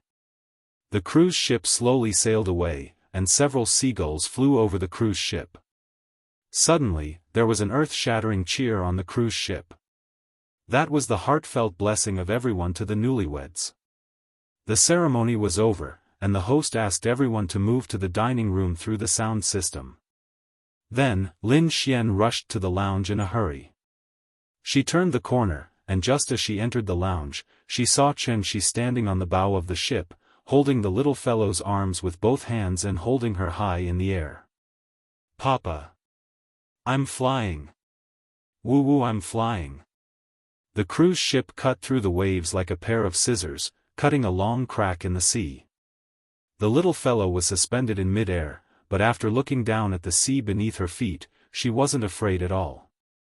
Instead, she was dancing with excitement. "Chen-shi! What are you doing?" Seeing this scene, Lin Xian was scared out of her wits. She hurriedly ran to Chen-shi's side to take the little guy. "What kind of father are you? Do you know how dangerous this is? This was a cruise ship. If you fall down, you'll immediately be smashed to pieces." After hugging the little fellow tightly in his arms, Lin Xian glanced below the bow with lingering fear. Then, he gave Chen-shi a fierce kick. But Chen-shi's leg felt like it was made of iron, and her high heels were already squeezing her toes tightly. This bump caused her foot to hurt like hell. Therefore, she couldn't help but curse angrily, F***ck. Chen-shi looked at her helplessly. Just as he was about to explain, Lin Xian had already carried the little fellow and walked quickly to the restaurant. "Hey, that's my daughter, get lost. How can you take care of your daughter like this?" Chen-shi stood at the bow of the ship and shouted helplessly. However, what responded to him was Lin Xian's angry roar. In Restaurant 1. Father Fong invited Ning Zhonghua to take a seat. The people at this table were not relatives or friends. They were all well-known rich and powerful people in Zhonghai. Ning Zhonghua exchanged a few pleasantries with Father Fong, then greeted some of his acquaintances who were already at the table. Then, he quietly called Ning Qiudong and ordered, "Go find Mr. Chen and see if you can invite him over." Hearing this, Ning Qiudong couldn't help but frown and ask, "He's not even a member of this circle. Is it appropriate for us to invite him over?" As she spoke, she motioned for Ning Zhonghua to look at Father Fong, the host. "Listen to Dad, go. Being on good terms with him will do us no harm. No matter how rich we are, we need to be alive to spend it, right? Mr. Chen is a hidden expert, but as long as he is willing to do something, then there will be a day when his name will spread far and wide. When that time comes, they won't go directly to Mr. Chen. They will have to go through me. Do you understand what I mean?" "I understand, but I don't think he will come." Ning Qiudong said this, but she still turned and walked out. Inviting him over was just to express their attitude. As for whether he would come or not, that was another question. Ning Qiudong walked slowly from the deepest part of the venue to the door, carefully scanning the guests at each table. Finally, she found Chen-shi in a corner. Lin Xian was the main bridesmaid, so after carrying the little girl into the dining room, she had to return the little girl to Chen-shi. Then, she changed into the toast dress with Fong Lei. Chen-shi's table was very interesting. It seemed to be a table for women and children. At the 12 tables, he was the only man. The others were all women and children. Ning Qiudong stood not far away, listening to Chen-shi and a few women talking about children's education. She couldn't help but feel a little absent-minded. 100,000 yuan was not even enough for her to buy a bag. It was also because of this 100,000 yuan that she almost killed Ning Zhonghua. Therefore, after this incident, Ning Qiudong's personality changed a lot. In the past, she was the female president who had just taken charge of the Ocean Group. Her whole body exuded a sharp aura, like a sharp blade. Her imposing manner was enough to make everyone unconsciously bow their heads in front of her. She always meant what she said. As long as she made a judgment, she would absolutely believe in her own judgment. It wasn't until that day, when she helplessly knelt in front of Chen-shi, that she finally realized where she had gone wrong. Maybe this was a good thing. She was born with a silver spoon in her mouth. After all, she had to go through some things to transform and become more perfect. After hesitating for a moment, Ning Qiudong came behind Chen-shi and said softly, "Mr. Chen." Chen Shi looked back and saw that it was Ning Qiudong, so he asked, "Miss Ning, what's the matter?" "My father wants to invite you to his table. Do you think it's okay?" Ning Qiudong pointed to the deepest part of the venue. Seeing this, Chen Shi immediately shook his head and said politely, "No, it's okay.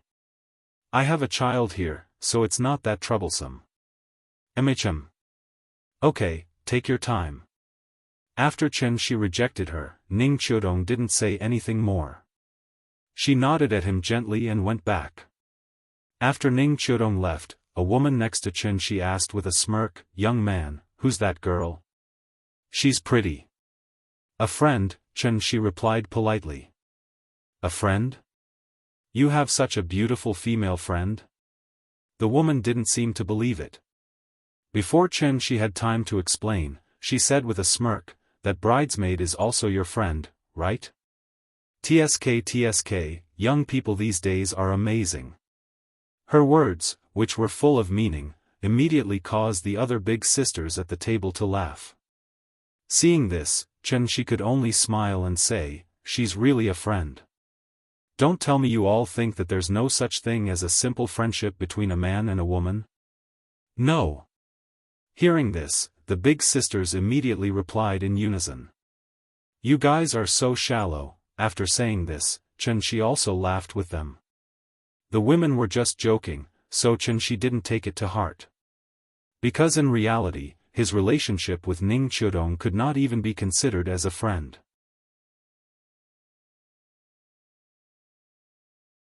Chapter 69. During lunch, Chen Shi talked with several older sisters about how to educate children, which gave Chen Shi a lot of inspiration. For example, don't hold the child all the time, and let her walk around more. Children must walk more, and walking is good for joint development. At the same time, exercise will also increase the child's lung capacity. The stronger the respiratory organ, the stronger the vitality naturally. In addition, more sun exposure to prevent osteoporosis, which is conducive to the healthy growth of children. Although there was Chen Shi, and Nyan's body absolutely could not have any problems, the older sisters' advice was still very pertinent. These older sisters were also experienced. In just the time it took to eat a meal, they could see how much Chen Shi doted on the little guy, so they earnestly advised him to learn how to properly refuse. It was good to spoil his daughter, but he couldn't spoil her too much. Blindly spoiling and doting would harm the child. The cruise ship was still in the process of cruising and would not return until dinner. So after lunch, Chen Shi took the little fellow back to the suite and let the big cat play hide-and-seek with the little fellow in the room. And he turned on the TV to watch. "Where are we going, Dad?" This was also the older sister's advice. Otherwise, Chen Shi would not have known that there was such a variety show about parent-child interaction in the world. Some of the children were older than Nyan, and some were younger than her. As soon as the theme song was played, the little fellow had already heard the sound and ran over. Then she sat next to Chen Shi with the big cat in her arms and watched with him. After watching for a while, the little fellow pointed to a little boy who was being difficult on the TV and giggled, "Papa, that brother is so silly. He's crying, so shameful." Looking at her complacent look, she had probably forgotten that she was crying in the morning. Hearing this, Chen Shi couldn't help poking her little face and said with a smile, "You know how to be shy, then don't be like this brother in the future, crying all the time." "I'm not going to cry." The little fellow was still so proud. The father and daughter chatted and joked while watching TV. At this time, a knock suddenly sounded. "Sister is here. I'll open the door." Lin Xian said that she would come and play with her after she was done, so the little girl immediately jumped off the sofa and ran to open the door. However, when she opened the door, she didn't see Sister Lin Xian, but the uncle she had seen a few times before. "Uncle, who are you looking for?" The little fellow stood behind the door and poked her head out, asking knowingly. Standing outside the door were Ning Zhonghua and Ning Qiudong. They had met this morning. Ning Zhonghua lowered his head and glanced at her. He knew that the little fellow was pretending to be strange, so he laughed and said, "Little darling, I'm here to find your father. Can you let us in?" "Oh," the little fellow nodded, but did not move aside. Instead, she looked back at Xianxia in the room. Xianxia had heard the movement at the door, so he sat up and waved to her, motioning her to come back. The little fellow jumped into Xianxia's arms, and then said in a muffled voice, "Papa, that old uncle is here to see you again." "I know." Xianxia pinched her little face, and then shouted to the door, "Mr. Ning, the child is not sensible. Please come in." Hearing this, Ning Zhonghua gently pushed the door open, then looked at Xianxia and laughed, "Mr. Chen, am I disturbing you?" "It's all right. Please sit down." Xianxia pointed to the sofa next to him. After they sat down, he asked, "What can I do for you?" Ning Zhonghua smiled. After sorting out his words, he slowly said, "When we were eating just now, I talked to a few friends about you. This, you don't mind, do you?" Xianxia shook his head with a smile and replied, "It's all right. I don't mind." That's good, that's good." Ning Zhonghua nodded and seemed to be relieved, so he continued, "After one of my friends heard about your medical skills, he asked me to ask you if you can completely cure his diabetes." "Diabetes?" Hearing this, Xianxia couldn't help but feel a little dumbfounded. He suddenly knew that Ning Zhonghua had bragged about his magical skills outside. "It can't be cured?" Ning Zhonghua carefully probed. "It can be cured." Xianxia nodded. After glancing at Ning Zhonghua, an idea popped up in his mind. So he slowly said, "Diabetes is not a terminal disease. As long as you take the pill I gave you last time, you will naturally be cured, but..." Here came the point. Seeing this, Ning Zhonghua immediately leaned forward slightly, looking like he was all ears. Xianxia raised a finger and smiled, 1,000,000 per pill, and the actual effect is not as good as the one you took before. Some difficult diseases may require a few more pills." After saying this, he looked at Ning Qiudong thoughtfully. Of course, Ning Qiudong knew why Xianxia was looking at her, so her whole pretty face immediately blushed. She was a little embarrassed and quickly said, "I'm sorry, Mr. Chen. I really didn't recognize you before, don't say any more, it's all in the past." Xianxia smiled and interrupted her, then continued to say to Ning Zhonghua, "There are a few diseases that my pills can't cure. In Chinese medicine, I can't cure the 4 major syndromes of wind, tuberculosis, and diarrhea.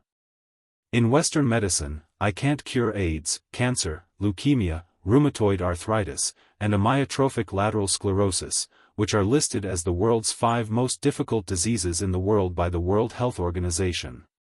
As for other diseases such as diabetes and cirrhosis, if you take a few more pills, you can slowly recover." In fact, it was not that he couldn't cure these so-called terminal diseases, but that they were too troublesome. These terminal diseases either involved cellular lesions or the central nervous system. If he wanted to cure them completely, in addition to taking immortal medicine, Xianxia also had to use his true essence to carefully comb the patient's body.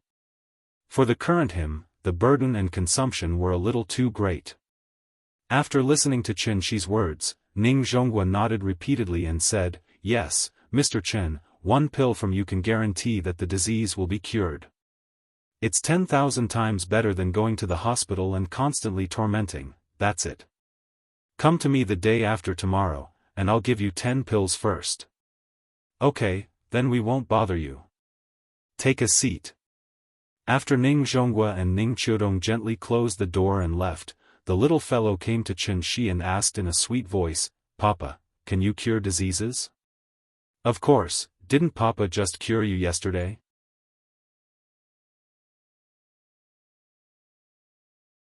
Chapter 70. After Ning Zhonghua left, the little fellow jumped into Xianxia's arms again, and then continued to watch where Daddy went with Xianxia. The little fellow watched where Daddy went, but her focus was different from Xianxia's. What she liked was the strange scenery and games, while Xianxia watched the interaction between the cute girl and Daddy. After watching the first episode, Xianxia wanted to show her the second episode, but the little fellow didn't want to watch it anymore.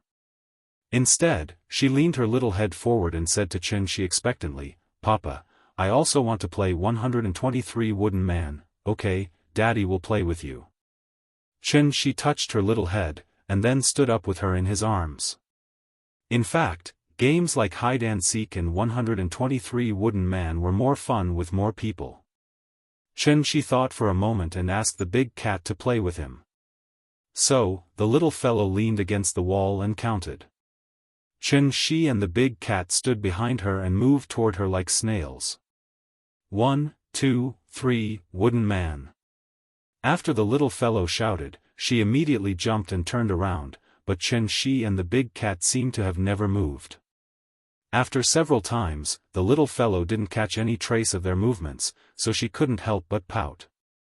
When she turned around again, this time she quickly shouted, 123. Without even calling out to the Wooden Man, the little fellow hurriedly turned her head. Just after she turned her head, Xianxia pretended to be panicked, made an extremely exaggerated posture, and constantly swayed his center of gravity from side to side, as if he was completely unstable. "I caught you. You moved. You moved." The little fellow jumped and clapped her hands, then pointed at Xianxia and giggled. "Well, I was caught by you. It's my turn to count 123. Xianxia pretended to be regretful and said, "I'll be Wooden Man." The little guy quickly ran to Xianxia's side, then pulled the big cat back to the corner, ready to start another round. Xianxia, on the other hand, did what she did just now. He slowly leaned against the wall and shouted, 1, 2, 3, Wood Man. After saying that, he imitated the little fellow and turned around. The little girl pursed her lips and looked very serious. She had just taken a step with her left foot and her little hand was still waving in the air. When she saw Xianxia turn around, she tried her best to stop her body from shaking. Xianxia pretended not to see her move, so he turned around and started counting again. Most of the children nowadays spent their childhood in the company of toys and cartoons. It wasn't that they didn't like to play games such as 123 Wooden Dummies, hide and seek, but because there was no one to play with. Xianxia was very patient.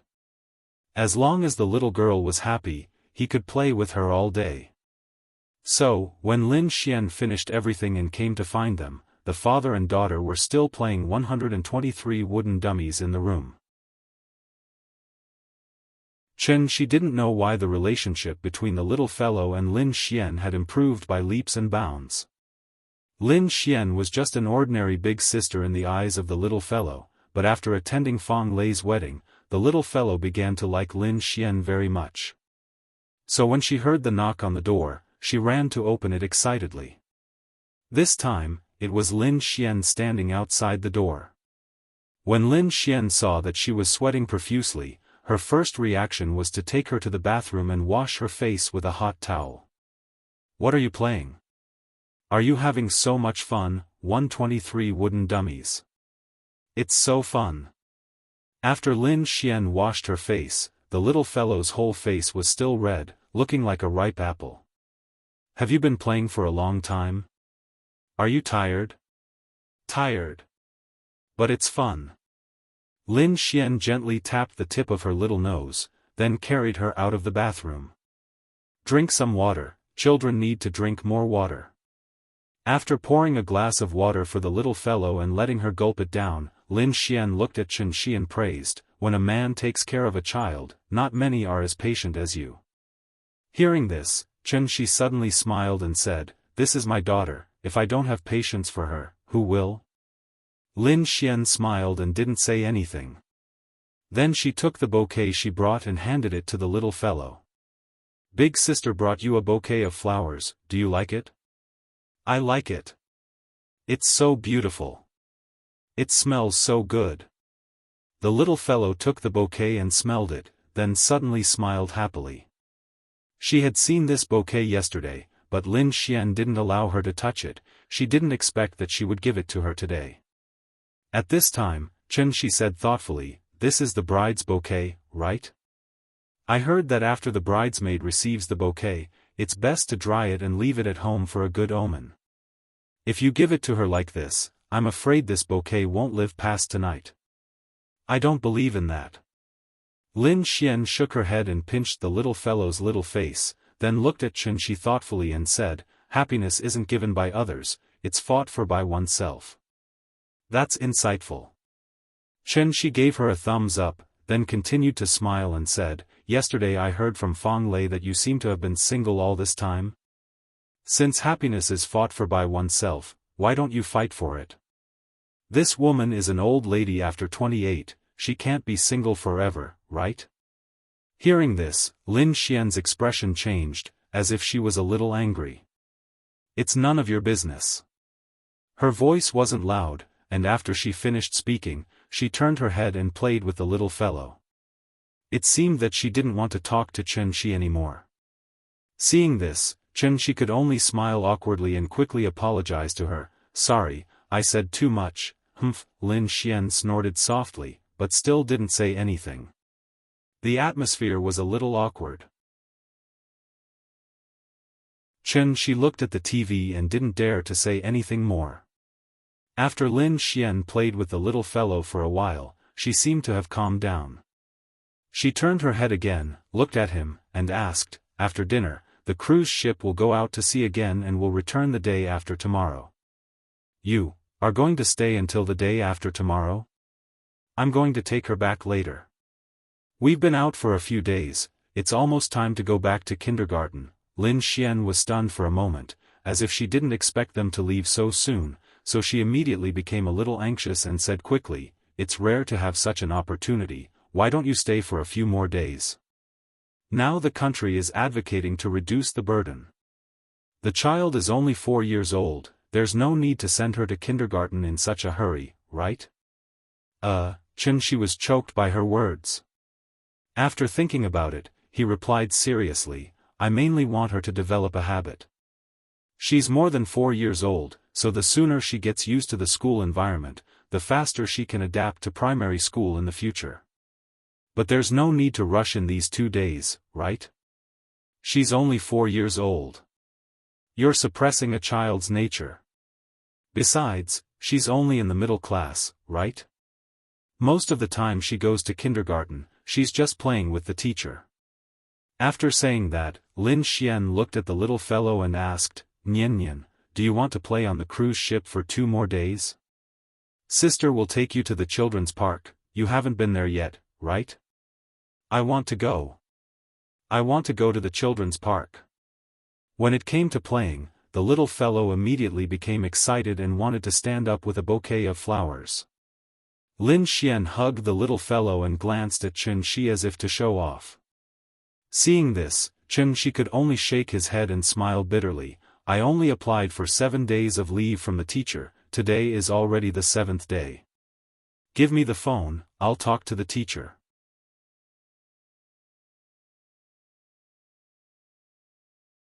Chapter 71. Papa, where are we going? I'm not afraid of anything as long as you're here. The little fellow stood on the sofa, clapped her hands excitedly, and then sang along with the music on Lin Xian's mobile phone. However, after the little fellow finished singing, Qianxi didn't continue singing, so she was immediately unhappy. She stood on the sofa and stomped her feet, and then said loudly, Papa. You don't want to play with me anymore. Hearing this, Qianxi smiled bitterly and said quickly, Okay, let's sing again. Papa will sing with you. She had sung 5 times, and she could only sing 2 lines each time, but she still enjoyed it. It wasn't that Qianxi couldn't sing. With his control over his body, it was a simple matter for him to sing well. However, he always felt a little embarrassed, especially when Big Cat and Lin Xian were also listening. It felt weird. At this time, Lin Xian also paused the music. She played the music again, and then shouted to Qianxi, it's a good thing that the child is willing to learn to sing. You should cooperate with her. Okay, I'm wrong. Let's sing again. Papa will sing with you. The prelude sounded. The little fellow didn't learn English, so she didn't know what they were talking about. The main song was not as catchy as the chorus, so she couldn't remember it after listening to it several times. She could only muddle through with it. Finally, the chorus came. Before the music on the mobile phone started, the little fellow was already shouting, "Papa, Papa, where are we going?" After singing this sentence, the little fellow realized that she couldn't keep up with the beat. After a pause, she finally caught up with the rhythm, waved her little hands and shouted, "I'm not afraid of anything." After singing, the little fellow looked at Xianxia with some expectation. "Baby, baby, I'm your big tree. I'll accompany you to watch the sunrise for the rest of my life." Xianxia caught it accurately, which made the little guy immediately jump from the sofa happily, and then directly rushed into Xianxia's arms. "Daddy, Daddy, where are we going?" Hee, the song, "Where Are You Going, Daddy," played on a loop. After singing a few more times, under the organization of the little fellow, the game of 123 wooden men started again. But this time, there were 3 wooden men. It was time for dinner. The little girl walked in the middle, holding Xianxia's hand in one hand and Lin Xian's hand in the other. From time to time, she would suddenly lift her legs and let them carry her. After they walked into the restaurant, they randomly chose a table and sat down. The little girl was still singing, "Where's Daddy?" At this time, Wang Lu, who was not far away, noticed them. She quickly used her elbow to lightly nudge Li Xiaowen beside her, indicating for him to look over there. After watching for a while, Li Xiaowen's expression became uglier and uglier. Lin Xian and Xianxia have known each other for a long time. The relationship between them has always been very good. Wang Lu saw his expression and immediately knew what he was thinking, so she quickly said, "Why don't we go over and say hello?" "Let's go." Hearing this, Li Xiaowen immediately got up and walked over. Wang Lu quickly carried her bag and followed behind him. "Xianxian, Mr. Chen, you don't mind, right?" As Li Xiaowen spoke, he pointed to the seat next to Lin Xian. Because it was just dinner time, many guests had not yet arrived at the restaurant, so Xianxi's table was completely empty. Lin Xian's attitude towards Li Xiaowen was still the same as before. After slightly raising her head to look at him, Lin Xian acted as if nothing had happened. She lowered her head again and continued to play with the little fellow. Xianxia saw that Li Xiaowen was embarrassed, so he nodded at him and said politely, "We're also here to freeload. Please go ahead." At this time, Wang Lu acted as if she had just seen Lin Xian. She immediately stood up from behind Li Xiaowen and ran directly behind Lin Xian. She leaned over and hugged her from behind. "Xianxian, why didn't I see you when I came in this morning?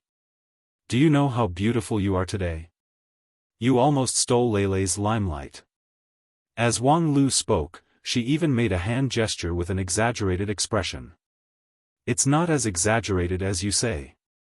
I'm not the one getting married. Why are you being so sweet? Be careful not to let Leilei hear you. You're done for." Lin Xian really liked Wang Lu's words, so she immediately pulled her to sit next to her. At this time, Li Xiaowen also sat next to Wang Lu. After Wang Lu said a few words to Lin Xian, she smiled and greeted Xianxia. She said mysteriously, "Xianxia, you're really good at hiding things. What am I good at hiding things?" Xianxia was confused by her inexplicable words. Still pretending? Wang Lu looked like she had seen through him. She pretended to be serious and said, "Tell me the truth.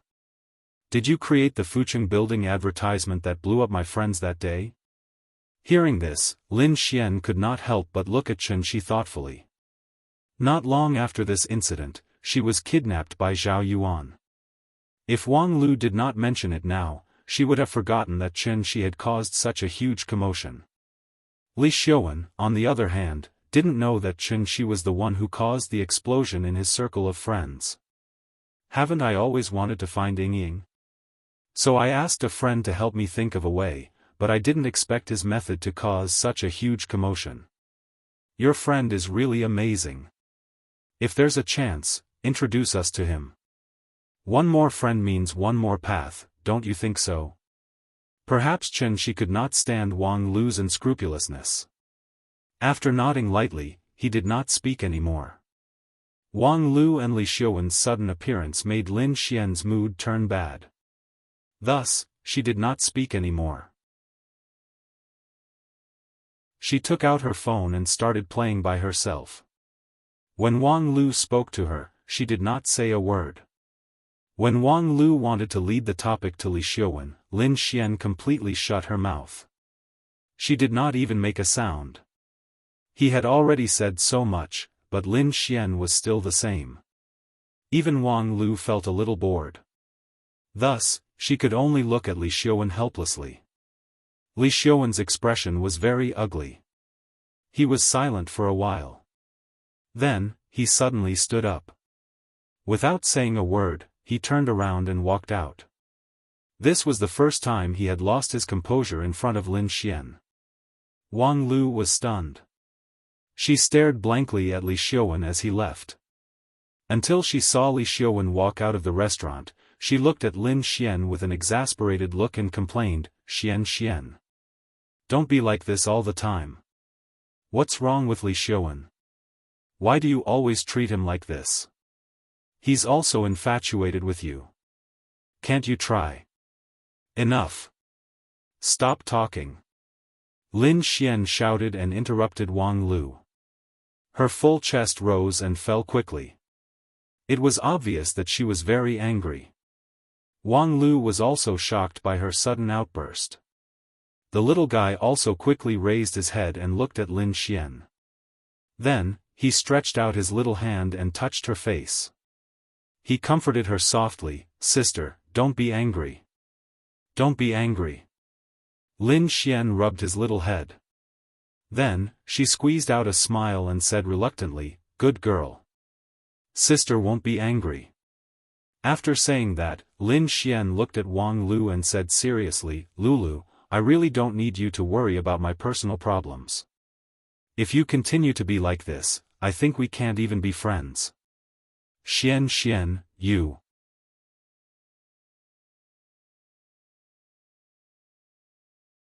Chapter 72. Lin Xian's personality was straightforward, and she had always been clear about her likes and dislikes. Wang Lu really did not expect that her matchmaking this time would make Lin Xian so angry. She had done this many times in the past. Why couldn't she do it this time? Wang Lu looked at the two of them in surprise, her eyes full of disbelief. Seeing this, Lin Xian immediately knew what she was thinking. Therefore, after calming down a little, Lin Xian shook her head, looked at Wang Lu and said seriously, "Lulu, I really don't like Li Xiuwen. I beg you, don't interfere anymore, okay?" "Okay." Wang Lu looked at her with a complicated expression. Then, she sighed heavily, as if she was lamenting. She said, "Sit down, I'll go take a look at Li Xiuwen. No matter what, he's our family's breadwinner. I don't dare to order him around like you do." With that, Wang Lu got up and left. Lin Xian did not ask her to stay. In fact, other than being a gold digger, Wang Lu was good in other aspects, which was why Lin Xian had been friends with her for so many years. But it was a pity, the values of the two of them were too different, so until now, they could not be the closest friends. In the sea of life, how could one be so lucky? In such a big city, she could not find a single friend that she could confide in. Sometimes, when she thought about it, perhaps she felt a little sad. After Wang Lu left, Lin Xian looked at the table in front of her with unfocused eyes, and no one knew what she was thinking. Xianxia waited for a while, and seeing that she was not in a good state, he asked softly, "What's wrong?" After hearing Xianxia's voice, Lin Xian seemed to have been woken up from a dream. She shook her head and said with a smile, "Nothing." Okay, seeing that she had something on her mind, Xianxia motioned for the little guy to come over, and prepared to let Lin Xian be alone. The little guy climbed from Lin Xian's lap to Xianxia's lap. At this moment, Lin Xian suddenly said faintly, "Xianxia." "Ah." Chen held the little fellow in his arms and motioned for her to sit still. Then he asked, "What's wrong?" Lin Xian hesitated for a moment before asking in a seemingly casual manner, "Do you have any plans after this? What arrangement? I mean, other than taking care of the children, what other plans do you have for the future?" "Oh, I found out that the last time Yingying was seen was in Shangjing, so I'll be going to Shangjing soon. But I can't decide when and how long I'll be there. We'll talk about it when the time comes." "You want to find her?" "Yes." At this point, Chen Shi even gently patted the little fellow's butt before he smiled and said, "If it wasn't for this little fellow, I would definitely have gone long ago." Hearing this, Lin Xian couldn't help but ask anxiously, "There's no news of her at all. How are you going to find her?" "I'll take my time to find her. Information and clues are all obtained through exploration. It's not something that can be found by waiting here every day." "Then what about the child? You're going to find her. You can't take the child with you on the streets every day, right?" "That's why I said I'm not sure." Chen Shi glanced at Lin Xian and said matter-of-factly, "The child is already so old. I just came back. Of course, I have to spend some time with her first. As for when we'll go to Shangjing, we'll talk about it after a while. When the time comes, I'll take Nian with me. We'll walk slowly and look carefully. Just treat it as a vacation." After hearing this, Lin Xian fell silent. After a while, she asked softly, "What if you can't find her?" After saying this, Lin Xian was stunned for a moment. Then she panicked and quickly said, "Pfft, sorry, I jinxed it. I believe that you'll definitely find Yingying. Then I'll count on your auspicious words." Chen Shi chuckled, as if he didn't notice Lin Xian's strangeness. The cruise ship went to sea again. More than half of the guests didn't leave. After all, a cruise ship trip was quite a rare thing. If they could play for free, of course they would enjoy it to their heart's content. Because the voyage was too short, the cruise ship could only cruise on the sea. There was no way to take them to experience the exotic scenery. But fortunately, there were many entertainment facilities on the cruise ship, so the guests could basically enjoy themselves to their heart's content. After the wedding, Lin Xian completely lost her role as the bridesmaid, so she simply moved to the room next to Chen Shi's and played with the little guy all day long. From the children's park to the swimming pool, and then to the bowling alley. The little guy played the children's bowling ball for a while and felt a little dissatisfied, so he wanted to play the standard track. However, even the lightest bowling ball weighed 6 to 7 caddies. She huffed and puffed with great effort before she could lift it up. After she threw it out, the ball immediately fell into the side of the bowling alley. Even lifting the ball was a problem, let alone hitting the bowling pins. Lin Xian let her try a few times. She was afraid that the ball would hit her feet, so she coaxed her out of the bowling alley. In the evening, Lin Xian took him to the top deck to eat barbecue. The little guy pointed to the moon on the sea and sang loudly, "Where is Daddy going?" which immediately attracted the praise of the people around. Several children at the next table even sang with the little guy. The crisp and pleasant children's voice and the crashing waves complemented each other. The whole cruise ship seemed to be much happier. The next morning, after breakfast, Lin Xian took the little guy to the deck to bask in the sun. She had learned yoga, so she made a few simple movements and let the little guy follow her. The little guy sat on the yoga mat and tried his best to learn. Chen Shi couldn't help but laugh at the silly look on his face. Later, Lin Xian gave him a spa treatment and went to the cruise ship's theater to watch a wonderful performance. Although Chen Shi accompanied them throughout the 2 days, he was always like a little transparent. Lin Xian rushed to do everything, which directly led to the little guy's first reaction now was not to call her Papa, but to call her big sister. This also made Chen Shi feel a little unaccustomed. The little guy seemed to like Lin Xian more and more. Maybe this was the difference between a man and a woman taking care of a child. After all, women were more attentive than men, and it was easier to win the child's favor. However, happy times were always short. Finally, the cruise ship returned to the port. And it was time for this trip to come to an end. On the dock. Until Qianxi got into the taxi, the little guy reluctantly let go of Lin Xian's hand. "Goodbye, big sister. I'll miss you." The little guy waved her hand vigorously, as well behaved as when she said goodbye to her grandmother. "Goodbye, baby. I'll come to see you when I'm free." "Okay." The car started.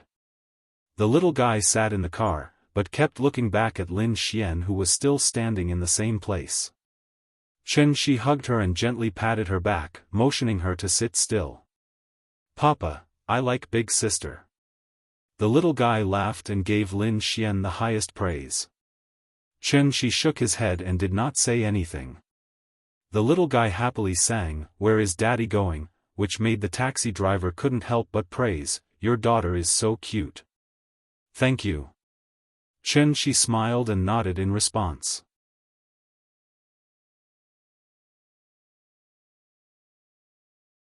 Chapter 73. Maybe because of the holiday syndrome, when Qianxi woke the little fellow up this morning, she actually stayed in bed for a long time. At this time, he couldn't spoil her anymore. So even if the little fellow didn't want to open her eyes, Qianxi had to get up and wash up with her. After washing up and eating, after dawdling for a long time, the little fellow was reluctantly carried out of the house by Qianxi. On the way to the kindergarten, she suddenly asked timidly, "Papa, can I not go to kindergarten?" "No." Qianxi's attitude was now very firm. For children, he couldn't be too spoiled.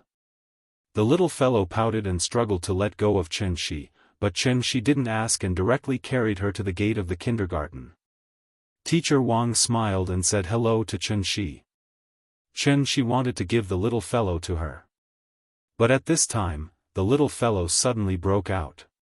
She burst into tears and shouted that she didn't want to go to kindergarten. After several times of comforting, Teacher Wang had to take the father and daughter to the lounge next door, and then let Qianxi persuade her. This situation was very common in kindergartens.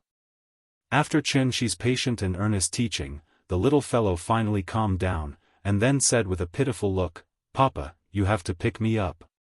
"Don't worry, Papa will pick you up on time." "Good girl, you have to listen to the teacher, okay?" After more than half an hour, Qianxi finally sent the little fellow back to the classroom. Out of the kindergarten, the big cat was already standing under the tree and waiting. Qianxi threw it a simplified Peiyuan pill that she had made last night, and it was so happy that it jumped back and forth between the trees. "You are a pet, and pets can't enter the kindergarten, so you have to stay outside and don't go in, okay?" Meow. Seeing the big cat jump to the pillar on the wall of the kindergarten and lie down, Qianxi was relieved and left by taxi. Qianxi had already refined the simplified version of the Peiyuan pill last night. Although Ning Zhonghua hadn't come to get the medicine yet, he had transferred the 10 million yuan in advance. With money, Qianxi's plan could begin to be carried out. First, he had to find a storeroom. There was a shantytown less than a kilometer behind Kangju district. The houses there had long been plans to be demolished, but the local residents and the developers had not come to an agreement, so the relocation had not been carried out until now. Qianxi took a taxi and looked around. Then, he chose an old house by the street. The house was a little old, and the roof was still tiled. It was 3 stories high and had a small courtyard. There was a fence and an iron gate. It looked pretty good. The landlord was an auntie, and she asked for 2,200 yuan a month. Qianxi was rich now, and he didn't know if it was a good deal, so he didn't even ask for the price, and directly paid half a year's rent.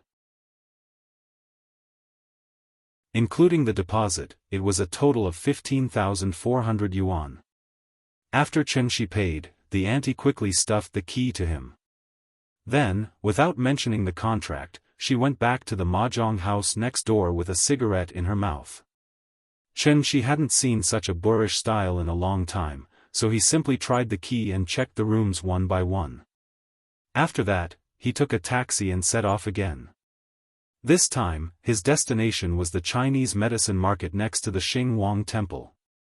This was the largest Chinese medicine wholesale market in Jianghu. The medicine here was not bought by the kilogram, but by the kilogram.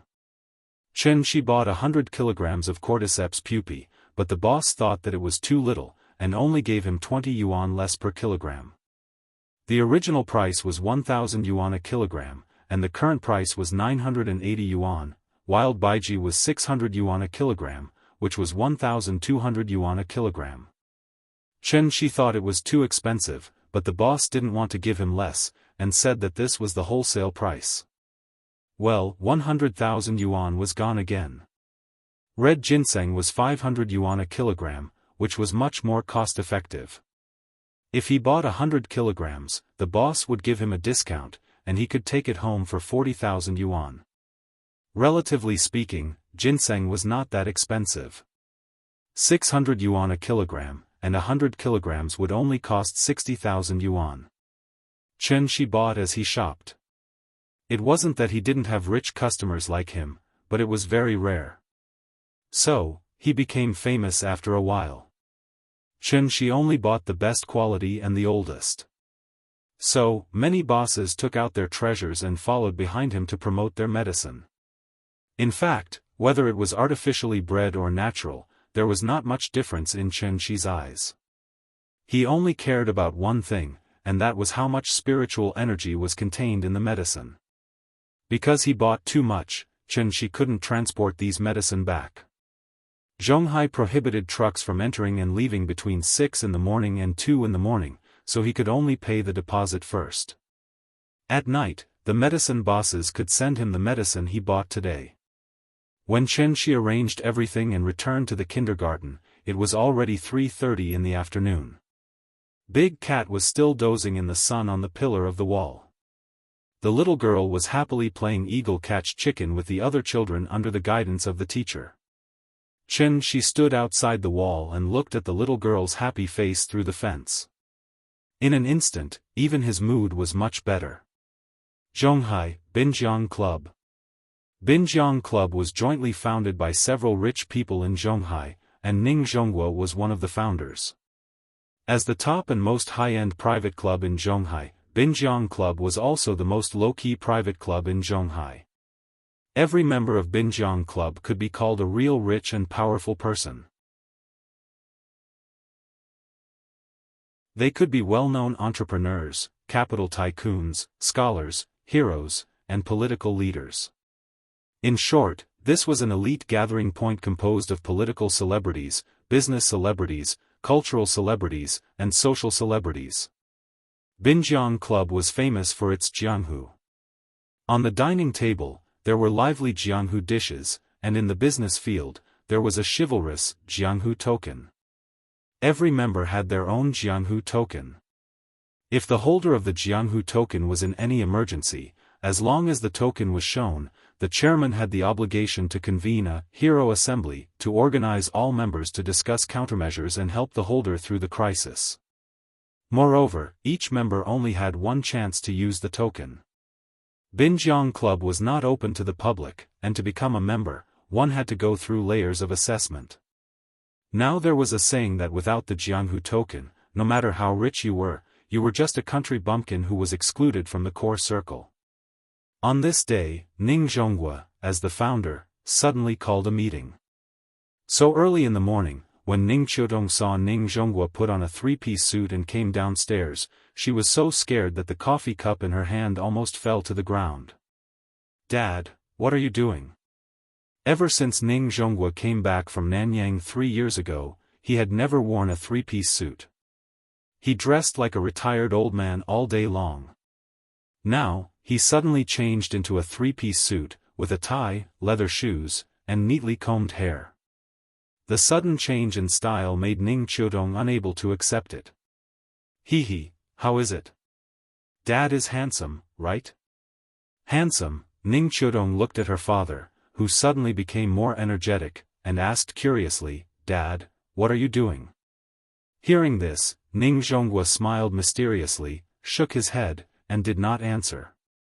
Seeing this, Ning Qiudong immediately stomped her feet.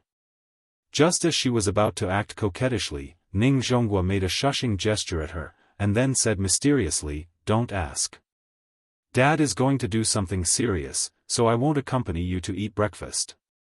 After that, without waiting for Ning Qiudong's reply, he quickly walked out of the house, then got into the Maybach S600, and slowly left Jinjiang Resort.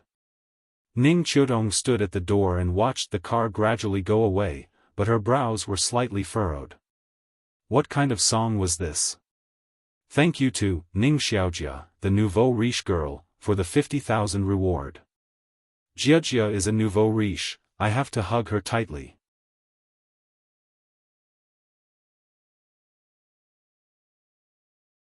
Chapter 74. At this point, the basic structure of the book has been formed, so I'll make my attitude clear. From now on, I won't answer any questions about the plot. I only have one sentence: if you think it's good, then read it. If it's not good, then leave. If an idiot says I'm just being narcissistic, I want to say, are you a moron? Have you read too many novels?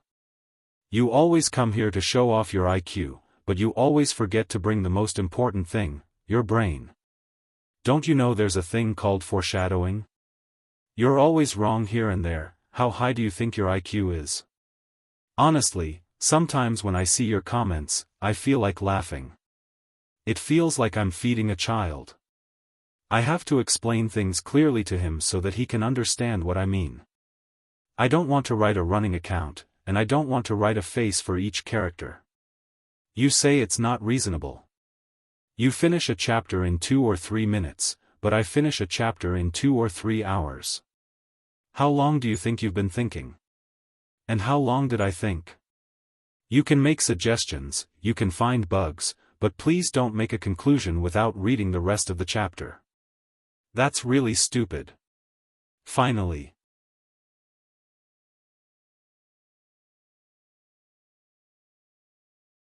Chapter 75. Ning Zhonghua looked around with satisfaction. Seeing that the atmosphere in the venue had reached the level he wanted, he slowly said, "Let me make it clear first. Although this medicine can cure all diseases, it can't change one's fate. For example, a patient with advanced cancer who is half a step away from death's door will only be able to extend his life for a while after taking it. It won't cure him completely." Speaking of this, Ning Zhonghua chuckled and said, "After all, this isn't an elixir refined by Taishang Lao Jun." Everyone was amused by him. Previously, when they saw his solemn expression, many people really thought that his medicine could bring the dead back to life. In short, no matter what illness you have, as long as it hasn't deteriorated to the middle or late stage, your condition will naturally improve after taking this pill. This is a rare opportunity, so I suggest that everyone here should think about it carefully. After all, the youngest among us should be above 45 years old. Money can be earned again, but you only have one life. Even if you're healthy and don't get sick at all, you can buy it and keep it as insurance, right? After that, Ning Zhonghua stood quietly on the stage, giving all the members time to think. Everyone was discussing in low voices. Ning Zhonghua's introduction was very general, and they couldn't test the medicine, so everyone was still a little confused. After about 2 minutes, Ning Zhonghua coughed softly and announced, "Next, I'll talk about the specific process of the auction. There's a screen in front of you that will automatically turn on later. Then, you can fill in your bid on it. You can increase the price at any time during the auction. When the price stops at a certain number for more than 2 minutes, the transaction will be considered a success. The starting price is 1 million. Then, let's begin." As soon as he finished speaking, all the screens in the venue lit up together, including the big screen behind Ning Zhonghua. It suddenly changed to another image. At the top was the first one, and below it was a series of blank lines. After a member tried to enter 1 million, the big screen instantly showed a bidding ranking list. First place, 1 million. TSK, old Ning really knows how to play. Seeing this, a big boss sitting in the front row laughed and joked with the person next to him, then pressed a series of zeros. The number on the ranking board suddenly jumped, and the number at the top suddenly became 10 million. My wife has diabetes and high blood pressure. It's not serious, but it still affects her normal life. I hope old Ning's medicine is really as effective as he said, hee. After pressing the number, the big boss didn't even look at the big screen. Instead, he continued to chat with the few members next to him. Looking at his indifferent expression, it seemed more like he was supporting Ning Zhonghua. Thinking about it, Ning Zhonghua was a well-known business tycoon in Zhonghai. He made such a big fuss just to hold this auction. If the price was too low, he would lose all his face. However, what happened next was somewhat out of the big shot's expectations. Not long after he pressed 10 million, the numbers on the big screen began to jump rapidly. 11 million. 12 million. 15 million. 20 million. 30 million. At first, it was 1 million, but later on, it was 10 million. By the time he received a reminder and looked at the big screen again, the number on it had already changed to 50 million, a total of 50 million. How long has it been? Less than a minute. The big shot looked a little surprised, as if he hadn't come back to his senses yet. While he was in a daze, the number on the screen had already changed to 55 million. This price had the bidder's name on it. The big shot looked back at the member who made the bid with a little surprise, but he saw that the member looked excited and nervous, as if he was worried that the price would change again. Seeing this, the big shot finally stopped watching the show and began to think about the true value of this pill. None of his family members seemed to have contracted a terminal illness yet, but from the looks of it, buying one to keep at home as a precaution wasn't a bad idea. Thinking of this, the big shot couldn't help but change his expression. He finally pressed a series of numbers on the screen seriously. 60 million. This price should be about right, the big shot pondered. However, when he looked up at the big screen again, he still wasn't the highest bidder. 65 million in cash. This wasn't a small number. And there were 9 more. So, the big shot wanted to stand up and ask everyone present, is this necessary? Before he could ask his question, the big screen gave him an answer that he didn't want to see. 70 million. When this number appeared, it was like a bucket of cold water was poured over everyone's heads. The atmosphere in the venue also cooled down a lot. This wasn't a project investment through the company. This was a private payment in cash. 70 million in cash was indeed a bit too much. Everyone present was a sly old fox in the business world, so they were particularly sensitive to cash. Just because he had a net worth of tens of billions didn't mean that he had tens of billions of cash at his disposal. 70 million was already a lot. It was time to think about whether it was worth it or not. Ning Zhonghua stood calmly on the stage. Like Jiang Taigong fishing, he did not say a word. He just smiled and looked at the audience. It seemed that he did not have the professional awareness that an auctioneer should have. Finally, when the 2-minute countdown on the big screen turned red and there were only 30 seconds left, the bid of 70 million was refreshed. 71 million. Even though it was only a million, it was like reactivating clockwork on everyone present, causing the price to rise crazily again. 80 million. 90 million. 100 million. A pill whose true effect wasn't even certain was sold at a sky-high price of 100 million. Perhaps when everyone finally realized that there were 9 pills left, the number on the big screen finally stopped jumping. The 2-minute countdown ended. 100 million. The transaction was successful. Then, an old man with white hair and a beard slowly stood up and politely nodded to all the members present. While he took the lead, he also officially gave a reference standard for the actual value of this pill. With this standard as a reference, the following bids were much simpler. The prices of the next few pills were basically maintained at around 90 million. Once it exceeded 90 million, everyone would consider giving up and waiting for the next pill. Perhaps it was because everyone still had a certain amount of doubt about the effect of the pill. Therefore, when the first few desperate members got the pills they wanted, the price of the pills became lower and lower. The last pill was only sold at 80 million. Then, it stopped moving and began the countdown. Ning Zhonghua didn't panic at all. In fact, he didn't care how much money he could get today. Businessmen were after profits. Ning Zhonghua had mobilized all his connections to hold this auction. What he was after was not as simple as money. He had a big plan, Ning Zhonghua thought while looking at the name of the last bidder. But after seeing the name, Ning Zhonghua was stunned for a moment. Then, he quietly winked at Zhang Jiada, who was below the stage. And he found the figure of the bidder in the crowd. Su Wei. An old friend. He started by smuggling medical equipment. Later, during the craze of state-owned enterprise reform, he used some means to turn a well-run state-owned pharmaceutical company into his private enterprise. Because of this, he completely integrated into the rich circle of Zhonghai. Ning Zhonghua knew Su Wei more than 20 years ago. The two had some small conflicts back then. But with their own development and growth, the small conflicts had long been forgotten, so when they met, they would still smile and greet each other. As for whether or not they were secretly cursing each other, that was another matter altogether. Su Wei had a good relationship with the other founders. In addition, his pharmaceutical business had been growing over the years. Therefore, he was recommended to join the Binjiang Association. In today's auction, Su Wei didn't want to bid because he had always been at odds with Ning Zhonghua. He started in the pharmaceutical industry. Now, Ning Zhonghua casually took out 10 inexplicable pills and they could be sold for a sky-high price of more than 1 billion in cash. How could Su Wei not be jealous?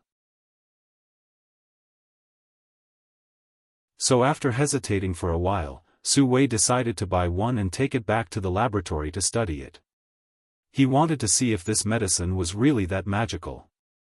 If it was really as magical as Ning Zhonghua said, he really didn't believe that with their company's research and development level, they couldn't make the exact same pill. Zhang Jiada was an official member. After this period of recovery, he had gradually walked out of the shadow.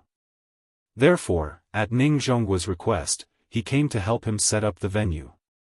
The two were also old friends for many years, not to mention that they had an agreement in advance. So Zhang Jiada didn't hesitate at all and immediately bid 90 million. Looking at the number that suddenly jumped on the big screen, Su Wei couldn't help but be stunned. He had observed for a long time. There were so many people present. Most of them were just here to join in the fun. They were really reluctant to spend 100 million to buy an unknown pill. So except for the few members who were in a hurry at the beginning, those who bid later looked like they could buy it or not. Su Wei originally thought that he could get a bargain, but he didn't expect that he would be bid up in the end. This was the Binjiang auction, not the auction outside. Everyone was a reputable figure, so even if Su Wei knew that Zhang Jiada was very close to Ning Zhonghua, he didn't think that Ning Zhonghua would really let Zhang Jiada be his shill. 95 million. Su Wei gritted his teeth and gave a new offer. But Zhang Jiada didn't even lift his eyelids and immediately followed. 100 million. F***ck. If this time he said that Zhang Jiada was not a shill, Su Wei really didn't believe it. He didn't buy it at the beginning and had to wait until he bid to raise the price, F***ck. Su Wei was now like an arrow on the string, so after hesitating, he increased the price again. 110 million. Seeing this, Zhang Jiada immediately glanced at Ning Zhonghua. Ning Zhonghua clenched his right fist and then quietly lowered his index finger.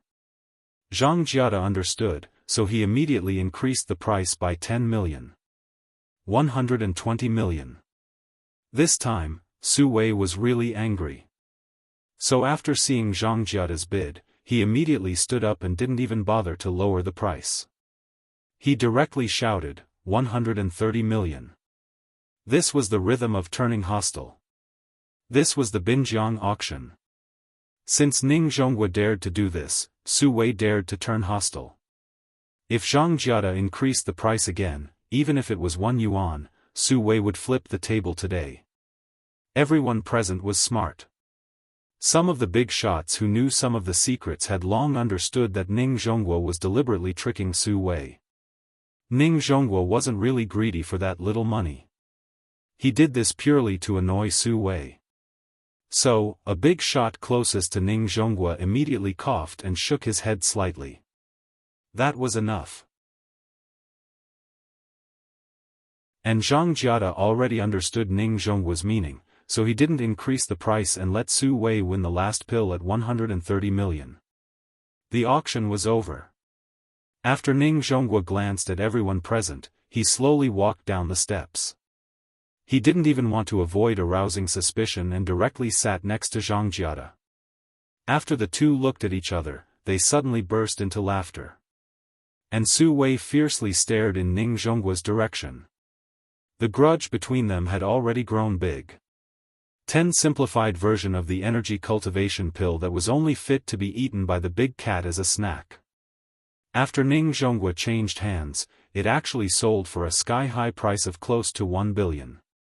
And as the hidden expert that Ning Zhonghua mentioned, at this moment, Chen Shi was standing in the courtyard she had just rented. Looking at the mountain-like pile of medicinal herbs, she smiled slightly. This time, he must remember to add honey and sugar. There are too many numbers in this chapter. I'm afraid that you'll say that I'm lame, so I combined it into a chapter of nearly 4,000 words. So today is the third watch.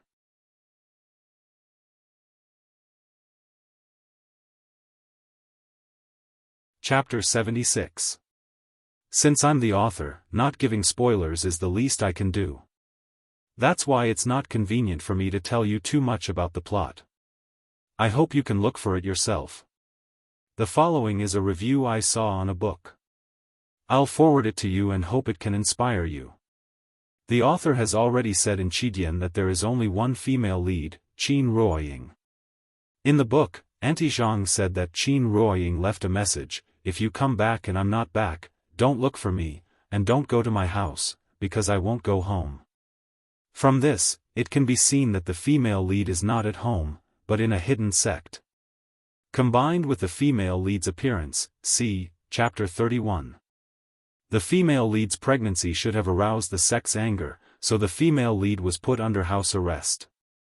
In the book, the yellow-dressed girl, Hao Qing, seemed to be kind enough to reveal the news to the female lead, but she had ulterior motives. After that, the female lead pretended to hate the male lead, and her hatred did not diminish, so as to eliminate the sect's malice towards her daughter and her husband. After the yellow-dressed girl, Hao Qing, left. The author deliberately described the words, creak. The door closed again. It also pointed out the deeper meaning of the female lead's house arrest. After the yellow-dressed girl left, the author wrote, there was no longer any anger on her face, only an unspeakable confusion and sorrow. Suddenly, a crystal-clear tear fell from the corner of her eye. The female lead was confused about why the male lead suddenly appeared after disappearing for 5 years, and where he went before that. She was sorrowful because she hadn't seen her daughter for 4 years, and she didn't know if she would recognize herself when she saw her again. The last tear did express her longing for her daughter and husband. This is also the most debated topic in Qidian's book review section. It's about the female lead not being a mother, leaving her daughter behind and running away. Reading civilly, thinking rationally, the female lead's foreshadowing is a bit deep, but the bookworm should be able to see it easily. In my opinion, the interaction between the father and daughter is not as good as Literary Dad. However, the plot is indeed different from Literary Dad. There are too few chapters in this book, so I can't judge the details of the plot. The two books can't be compared, because the style is different. There are many writing techniques, such as flashbacks, interludes, foreshadowing, etc. Maybe I don't have enough strength to write that kind of flavor, but I still hope that you can understand what I want to express. To be honest, I really don't want to write some pretentious face-slapping routine, although I have a deep understanding of this. If you are more attentive, you should be able to notice that there is a difference between the way I wrote the first 40 chapters and the last 40 chapters. I'm changing because I don't have my own style and readership like Okami. I want to keep every reader, so I can only keep trying. I dug a hole for the female lead, and it seemed like everyone was scolding the female lead, to the point where I started to doubt my life. Honestly, I don't think there's anything wrong with the female lead. The big bro above basically pointed out the foreshadowing that I left behind. Although his guess was only 60 to 70% correct, at least he didn't go overboard and make all kinds of random assumptions.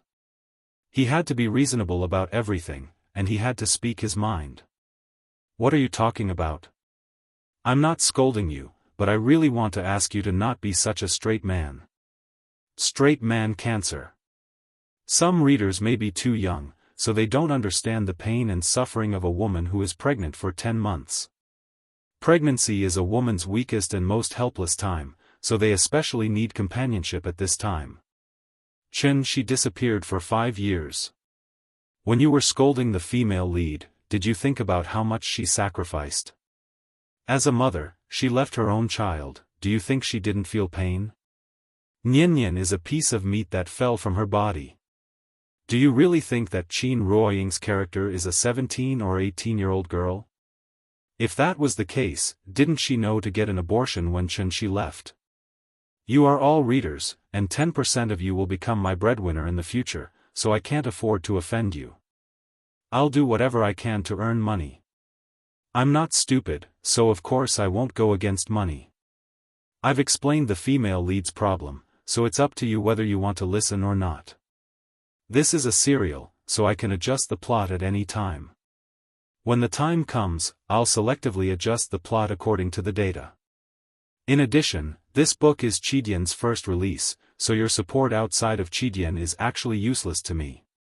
Qidian is my boss, of course. As long as you support me, I'll thank you in advance. I'm very happy to see you pirating and scolding each other, so, thank you for your support. I don't dislike pirated readers, so I put up the comments for you to see.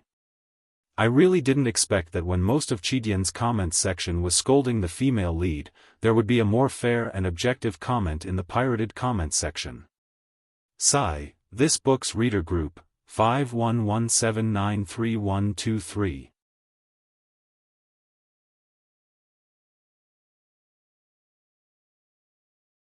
Chapter 77. The evening clouds overflowed with coldness, and the silver moon spun the jade plate silently. The night in this life is not long. Where can I see the bright moon next year? September 23rd. Just after 3:00 in the afternoon, she was already waiting at the entrance of the kindergarten. At this time, he suddenly saw a brand new holiday notice posted on the bulletin board outside the kindergarten. After taking a closer look, he realized that it was the Mid-Autumn Festival. Today was August 14th on the lunar calendar, which meant that tomorrow was the Mid-Autumn Festival. Perhaps because he had been wandering outside for too long, she never cared about the time after he returned to Earth. 500 years passed in a blink of an eye. For Shi, there was so much time that he began to feel numb. Originally, after a day of adjustment, the little fellow had readapted to the rhythm of the kindergarten. He did not expect that after only one day of class, it would be the Mid-Autumn Festival. A few days after the Mid-Autumn Festival, National Day would come. Holiday syndrome. Shi felt a headache just thinking about it, therefore, he decided to take a few days off, and he had to ask her to follow the schedule of the kindergarten. After reading the holiday notice, Shi came to the wall that he had always liked to stand on. A person and a cat, as usual, looked at the playground of the kindergarten across the wall. However, today, the teacher of the little fellow's class did not seem to arrange for them to play on the playground, so Shi did not see the little fellow for a long time. An hour later. A pleasant bell rang, and school was over. Xianxia stood in the crowd and lined up. As soon as he approached the school gate, he saw that the little fellow had been led by Teacher Wang to the rest area. Teacher Wang. Xianxia greeted politely, and Teacher Wang immediately took the little fellow's hand and walked over. A father knows his daughter best. Xianxia looked down at the little fellow and immediately found that something was wrong with her, so he frowned and asked, Teacher Wang, what's wrong with her? Teacher Wang smiled and did not have time to answer. At this time, the little fellow broke away from Teacher Wang's hand, trotted to Xianxia's feet, and then hugged his leg tightly. Oh, you've been wronged? Xianxia rubbed the little girl's head and quickly crouched down to pick her up. The little girl hugged Xianxia's neck and buried her face deep into Xianxia's shoulder. Xianxia gently patted the little girl's back and looked at Mr. Wang. He knew that Teacher Wang would give him a satisfactory explanation. However, Teacher Wang's next words made his expression change slightly. Mr. Chen, Nian just got into a fight with other kids in the classroom. Nian fought with someone? At this moment, Xianxia's worldview seemed to have been refreshed. In his heart, Nian was the cutest, smartest, most obedient and most sensible child in the world. Moreover, she was still a girl. How could she fight with others? Teacher Wang had seen too many similar expressions on Xianxia's face, so she immediately explained, she started it first, but we quickly stopped her. Well, this time, Xianxia was really shocked. Therefore, Xianxia immediately glanced at the little girl in his arms, reached out, and gently patted her butt. He asked, Nian, is what the teacher said true? However, after Xianxia asked, the little girl lay in his arms without saying a word. She did not even bother to lift her head. This uncooperative attitude confirmed the teacher's words. However, Xianxia was not a violent parent, so he immediately asked, Teacher Wang, can you tell me what happened? Of course, this is my duty. Teacher Wang smiled and nodded. Then, she said, today is the last day before the Mid-Autumn Festival, so the school will prepare some mooncakes for the children. In the process of distributing the mooncakes, she suddenly hit the child next to her, and then the two of them started pushing and shoving. After Teacher Li saw it, she immediately pulled the two of them apart. However, when we asked for the specific reason later, Nian did not say anything. The other only knew how to cry, saying that Nian hit him. Generally, when this kind of situation happens, we will inform both parents, hoping that the parents will guide the children correctly. After all, children spend the most time with their parents. Children around 4 years old were already exploring ways to interact with others. This process was like a child learning to speak. They would speak the human language with humans and the animal language with animals. Therefore, the correct adult demonstration was very important. When a child knew right and wrong, it was possible to develop the ability to deal with problems and self-control in social conflicts. For children born in a normal environment and upbringing, physical contact and conflicts before the age of 6 were not malicious fights, but to express their emotions at the time. Therefore, when a child used physical contact to express their dissatisfaction, the adult needed to intervene as early as possible to guide them. Although Teacher Wang's words were a little tactful, Xianxia still understood. Therefore, he could only smile awkwardly. We did not find out the specific reason for the fight, so I hope that you can have a good chat with your child when you get home. Perhaps she was afraid that Xianxia would indiscriminately hit the child when he got home, so Teacher Wang quickly added, Nian is a good child. I believe that she must have been wronged, so she impulsively used such an inappropriate way to vent her dissatisfaction. After saying that, Teacher Wang gently touched the back of the little girl's head. Then, she said to the little girl earnestly, Nian, your father is here. If you have any grievances, you can tell your father, but you must remember that you are not allowed to hit anyone in the future, okay? The little girl did not respond. Xianxia shook his arm and said in a low voice, Teacher Wang is talking to you. Be good, be polite. The little girl still did not raise her head, but she lay in Xianxia's arms and reluctantly made a sound, indicating that she heard it. I'm sorry, Teacher Wang. I will talk to her when I get home, it's okay. It's normal for a child to have been wronged. You can have a good chat with her when you get home, but remember, you must not hit her, I know. Thank you, Teacher Wang. Chen Shi nodded and was very grateful to Teacher Wang. Before leaving, the little girl was still hiding in Chen Shi's arms, not even willing to say goodbye to the teacher. Chen Shi had no choice but to carry her on the way home. After walking for a long distance, Chen Shi stopped. He squatted on the ground and slowly put the little girl down from his arms. Then, Chen Shi pinched the little girl's chubby little face and said with a smile, "Okay, now can you tell Daddy what happened? Thank you to the owner of The Wind Blows Down, for the 10,000 reward."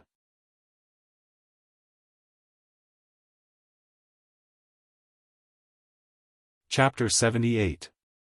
On the street. The father and daughter stood on the sidewalk and looked at each other. This place was very remote. Even though it was located in Jianghu, which was one of the top cities in the country, it was still a mixture of urban and rural areas. On one side was an elevator apartment that was under construction, on the other side was an old building that had been built for a long time. After Chen Shi put the little girl down, she faced Chen Shi and took a few steps back, then put her hands behind her back. Seeing this, Chen Shi wanted to pull her into his arms. But at this time, the little girl took a step back, as if she didn't want Chen Shi to hug her. Chen Shi looked at the little girl's expression seriously, but found that her expression was a bit strange. She looked like she had been wronged, but she didn't look like she was going to cry. Instead, she pouted and looked very stubborn. 4-year-old children's language skills were not fully developed, so sometimes they could only vent their emotions by throwing a tantrum, rolling around, crying, and other behaviors. Like parents, like children. Aunt Zhang had set a good example for Nian, so Chen Shi firmly believed that Nian would not hit others for no reason. Nian, good girl, did you feel wronged? Tell Daddy, Daddy will redress your grievances. Chen Shi pulled the little girl again, this time she still wanted to dodge. But if Chen Shi really wanted to grab her, how could she dodge? So she was immediately pulled into Chen Shi's arms. Tell Daddy, okay? Chen Shi scratched her little nose with his hand. At this time, the big cat stood at her feet and meowed at the right time, as if to encourage the little girl. The little girl's long eyelashes fluttered like a fan, then she twisted her body and said quickly, "I want to play with the big cat." Hearing this, Chen Shi immediately let go of her. Good that she could talk, the little guy held the big cat in his arms and rubbed his little head against the big cat. Then, he put down the big cat and squatted on the ground to stroke its fur. She looked like a child who had been wronged and wanted to hide in the corner and draw circles. Chen Shi stood by and waited for her for a while. When he felt that she should be almost adjusted, he said gently, "Nian, we should go home." After that, Chen Shi bent down slightly and extended his left hand in front of the little fellow. Seeing Chen Shi's outstretched hand, the little guy hesitated for a moment before slowly raising his little hand. His big hand held her small hand. The father and daughter pair walked slowly on the street. The big cat followed them from a distance. When a husky saw the big cat, it immediately rushed over with its tongue sticking out. The big cat ignored it, so the husky snorted and circled around the big cat, huffing and puffing. Maybe it found it a little annoying. The big cat suddenly narrowed its eyes, turned its head and growled at the husky. Meow. The sound was not loud, but in an instant, the husky was so scared that its fur stood on end.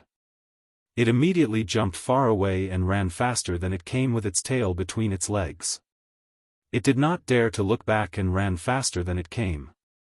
After arriving home, the little fellow seemed to have recovered a lot. Then, she sat directly on the sofa and watched cartoons by herself. Chen Shi changed his shoes. Seeing that she was so focused on the cartoons, he did not disturb her and walked into the kitchen wearing an apron. Xianxia tinkled as she fiddled with pots and pans. Usually at this time, the little fellow would run into the kitchen very clingy, and then be gently pushed out by Xianxia with a big smile. She obviously had something on her mind today. As long as humans were conscious, they would naturally have something on their mind. A 2-year-old child would have something on her mind, not to mention Nian, who was already more than 4 years old. It was not difficult to guess a child's mind. In fact, Xianxia had already guessed what was on her mind. It was precisely because of this that Xianxia chose to let her be alone. A child who grew up in a normal environment must have been taught by their parents from an early age, don't hit people, don't bully people. This was the first time that Nian had hit people. It was precisely because she knew that it was wrong to hit people that she had such complicated emotions when Xianxia took her home. This was actually a manifestation of not daring to face her own mistakes. She did not regret it, but she definitely felt very wronged. Why was it that others bullied her, but she was the one who was scolded in the end? Even if Teacher Wang did not blame her, Xianxia did not blame her either. But at the moment when she hit people, there must be a child with a sense of justice who stood up, shouted that Nian hit people, and then ran to complain to the teacher. Many parents only paid attention to teaching their children not to hit people and not to bully people. But they did not properly guide their children what bullying was. Nian felt very wronged. Xianxia also felt a little helpless. Others bullied Nian, and Nian also hit others. Could it be that he, as a parent, had to come forward and kick the child to the moon? Some things seemed very simple, but when it came to it, it would become very complicated. During the meal, the little fellow was silent.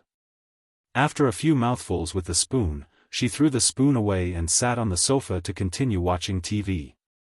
Seeing this, Xianxia also put down the chopsticks in his hand, then sat down and gently held her in his arms, and accompanied her to watch cartoons. Jianghu was a coastal city. The sun rose and set very early. And as the sun continued to set, the room became darker and darker. Xianxia got up and was about to turn on the light in the room. At this time, the little fellow noticed his movements and thought that he was going to leave.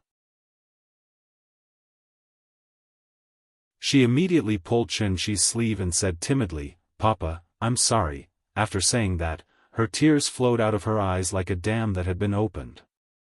Xianxia sat back on the sofa. He gently held the little fellow in his arms and comforted her, "Good girl, you didn't do anything wrong." Hearing this, she finally couldn't help crying out. Xianxia waited for her to cry for a while. When he saw that she slowly calmed down, he gently wiped her tears and asked with a smile, "Do you want Dad to beat him up for you?" The little fellow leaned in Xianxia's arms, thought for a while, but still shook her head gently. "No, the teacher said that it's wrong to hit people, it's good that you know." Xianxia rubbed the little fellow's hair very happily, then held her to turn on the light in the room. Then, Xianxia picked up the bowl and fed her step by step. When she shook her head and said that she was full, Xianxia wiped the corners of her mouth, then turned the little fellow's body to let her look at him. "Nian, remember. It's wrong to bully people, so don't bully people in the future. But if someone bullies you in the future, don't be afraid, beat him hard for me. Beat him until he doesn't dare to bully you in the future. Do you remember?" The little fellow looked at Xianxia blankly. Her expression was very cute, as if she hadn't come back to her senses. Looking at her cute little face, Xianxia couldn't help kissing her face. Night fell. It wasn't August 15th yet, but a full moon was hanging high in the sky. A smile appeared on the little fellow's face again. The father and daughter each occupied a swing, swaying and looking at the moon in the sky. "Nian, we don't cause trouble, but we're not afraid of trouble. This is what Grandma said." "Who is Grandma?" Papa, will Mama go to the moon?" "No." "Why?" "Because Papa has been there."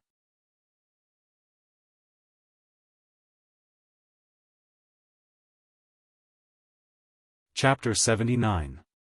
The next morning. Chen Shi's phone suddenly rang. It was a text message notification. Not many people knew his phone number, so his phone was idle all day long. Could it be a message from Auntie Zhang? Chen Shi thought as she picked up her phone. However, when he picked up his phone and read the content, he froze. Your savings card account ending with 1517 received 100 million.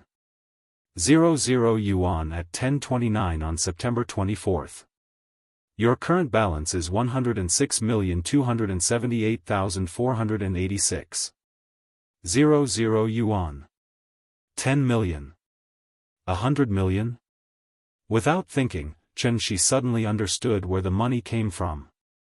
Therefore, he couldn't help but feel a little emotional. It turned out that money was just a series of numbers for rich people. Sure enough, Chen Shi didn't wait for long before his phone rang.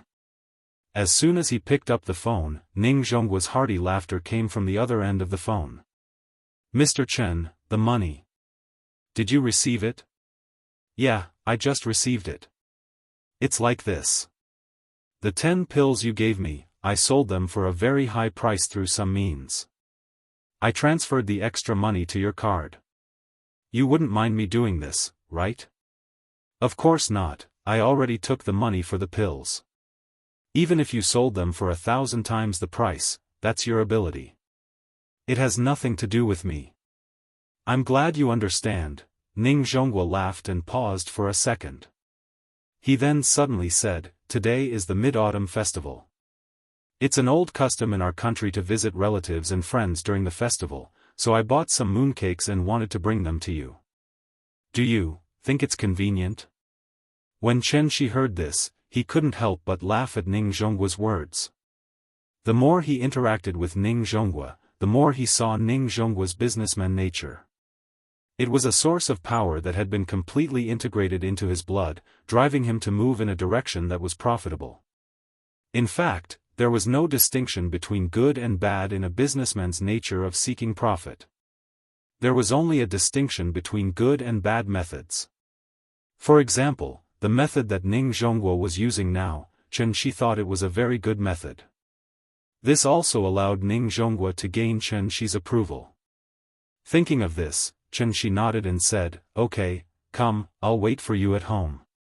Hearing this, Ning Zhongguo suddenly laughed and said without any awkwardness, I'm already at the entrance of your neighborhood. Chen Shi shook his head with a smile. He was truly speechless at old Ning's eagerness. Alright, wait for me. I'll come and get you. After hanging up the phone, Chen Shi touched the little fellow's head and said, Daddy will be out for 2 minutes and will be back soon. You just sit here and don't run around, okay? Yes. The little fellow was busy watching the wonderful cartoon at 10:30 p.m. She didn't even turn her head. She just nodded and agreed. Chen Shi gave the big cat a look, then walked to the door, changed his shoes, and left. Outside the neighborhood. Ning Zhongguo's car was parked somewhere. He was the only one at the gate, holding 2 exquisite gift bags in each hand. As soon as Chen Shi walked out of the gate, Ning Zhongguo saw Chen Shi's figure and quickly went to greet him. Mr. Chen, sorry to disturb you. How many times have I told you, you don't have to be so polite? Hearing this, Ning Zhongguo laughed and said matter-of-factly, it has nothing to do with being polite. You saved my life, so you're my savior.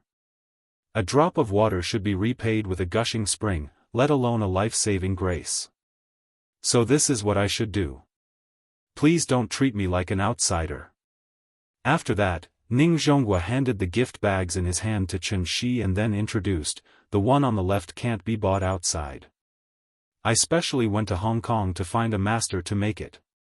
It's a traditional palace craftsmanship. You have to taste it. You have children at home, so the one on the right is prepared for children. The shape is different from ordinary mooncakes. It's cartoon, colorful, and very cute. And it's all natural. There's absolutely no added color. I believe children will like it. Chen Shi took the gift bags and thanked him with a smile. He then invited him to sit at home. However, Ning Zhongguo was a smart person, so he immediately shook his head and said very politely, "I came here specifically to give you mooncakes. I don't have any other intentions, so I won't disturb you. I wish you a happy Mid-Autumn festival."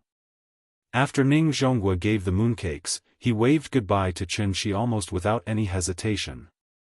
Chen Shi stood at the gate of the community and waited until Ning Zhongguo got into his old A6.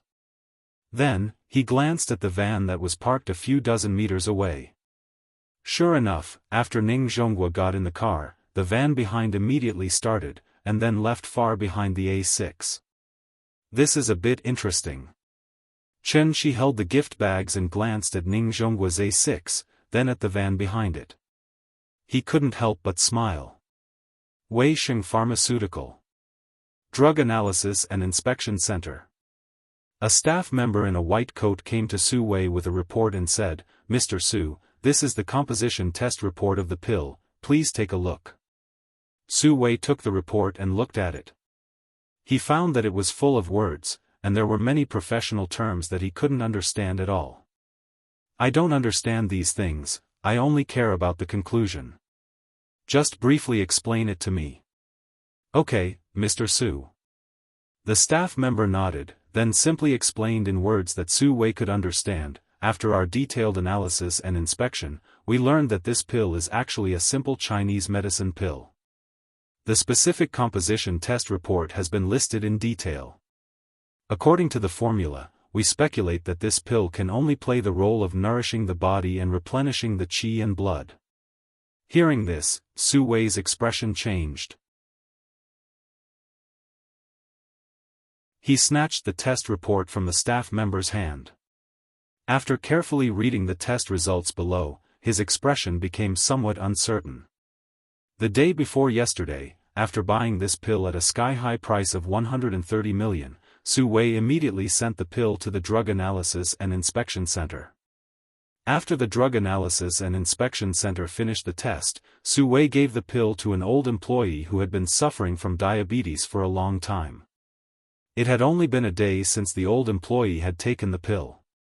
Today, when the staff did a full-body examination for him, they found that his fasting blood sugar level was lower than 6.5 millimoles per liter, almost returning to the level of a normal person.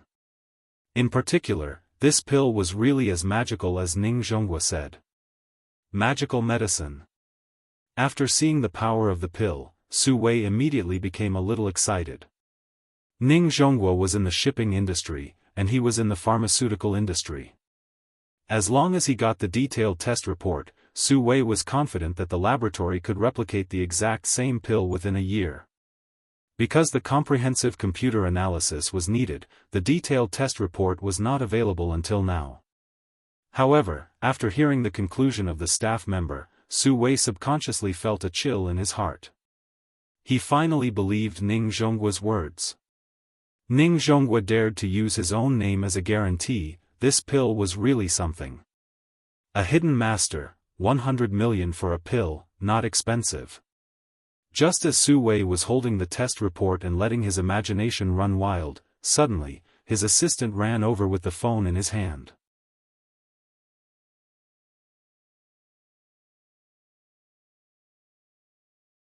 Chapter 80. Chen Shi returned home with the mooncakes in his hand. The little fellow was still sitting on the sofa, watching cartoons obediently. From time to time, she would be amused by the plots in the cartoons. Big Cat also liked watching cartoons recently. This fellow was very clever, but it was probably because it had stayed in the mountains for a long time and had not seen much of the world. Therefore, when the little guy was watching cartoons, it usually did not run around. Instead, it obediently lay beside the little guy and watched with the little guy. When he saw something happy, Big Cat would even rub his body against the little fellow. He was really becoming more and more like a cat. When Chen Shi came back, the gift bag in his hand immediately attracted the little fellow's attention. She didn't even watch the cartoon. She jumped off the sofa and ran over. "Papa, what did you buy?"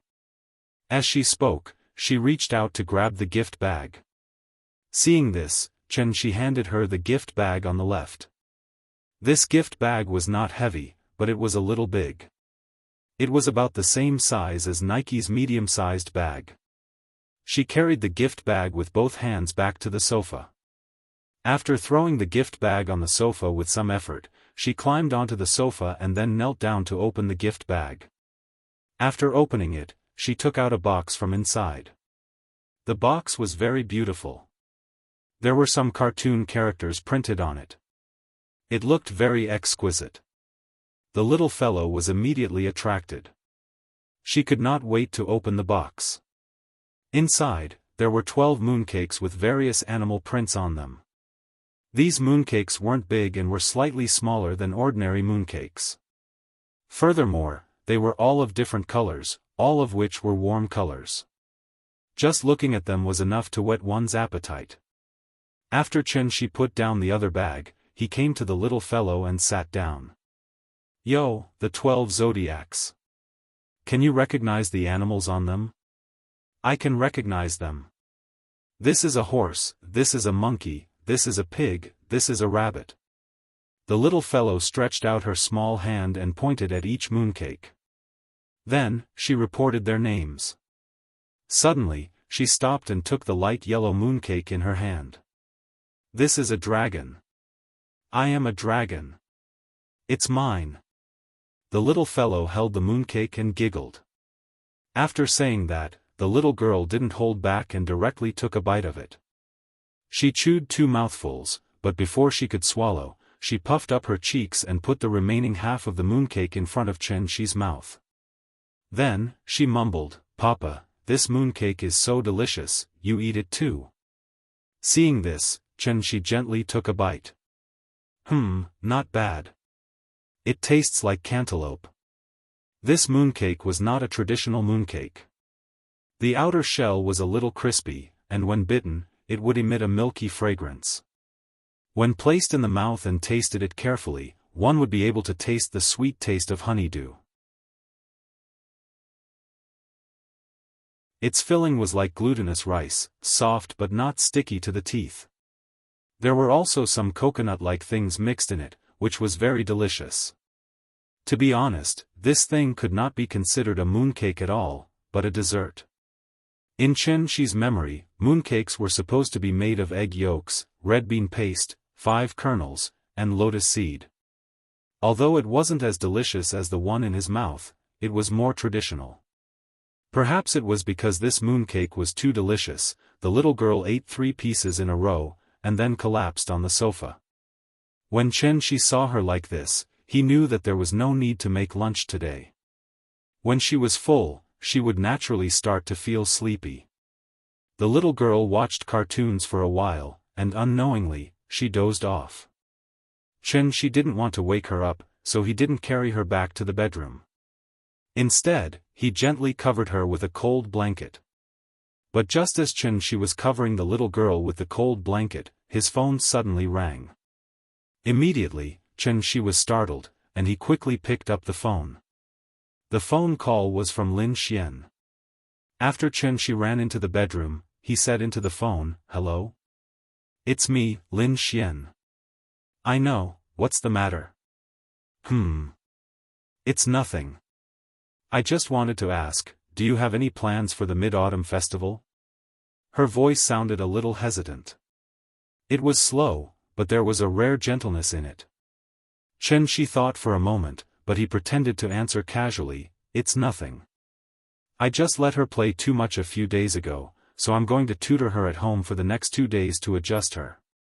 Otherwise, she'll cry for half a day when she goes to school." There was a moment of silence on the other end of the phone. Then, Lin Xian's voice became a little lighter. "Oh, then it's nothing. I wanted to ask you guys out for an outing. It seems like I can't. Then I'll ask someone else out. That's all. Happy festival.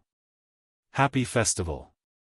After dinner, the little girl watched cartoons for a while. When the moon rose, Chen-shi took her to the courtyard again. Children couldn't watch too much television, so it was a good choice to take her out to admire the moon. So, the father and daughter sat on the swing like yesterday and admired the moon. Perhaps it was because she was in a good mood today. The little girl chewed on a mooncake while shouting for Qianxi to tell her a story. Seeing this, Qianxi told her the story of Chang'e flying to the moon. There were many stories about Chang'e. But the most popular one was that Chang'e was forced to swallow a medicine and became an immortal. She was trapped in the moon palace. According to the legend, when the descendant shot down the sun, the Queen Mother of the West gave him a medicine of immortality. The descendant gave the medicine to Chang'e for safekeeping. One day, the descendant's disciple, Feng Meng, took advantage of the descendant's absence and forced Chang'e to hand over the medicine of immortality. Chang'e refused, and Feng Meng threatened her life. In desperation, Chang'e had no choice but to swallow the medicine of immortality. The medicine of immortality was an immortal medicine, so Chang'e immediately became an immortal. She floated off the ground and flew towards the sky.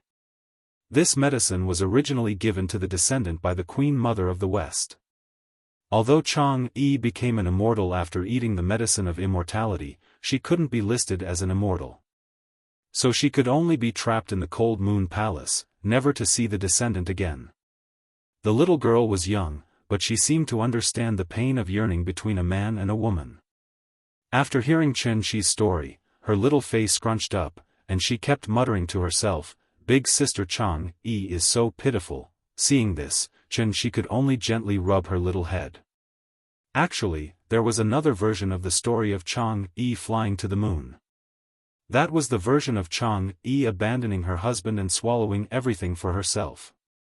Because Chang'e didn't know that this medicine was only effective for the descendant, after swallowing it, she discovered that she was forever trapped in the moon palace. This was also a punishment given to her by the Queen Mother of the West. Of course, this version of the legend was a bit dark, so Qianxi didn't tell the little girl. The father and daughter pair swayed leisurely on the swing and admired the moon.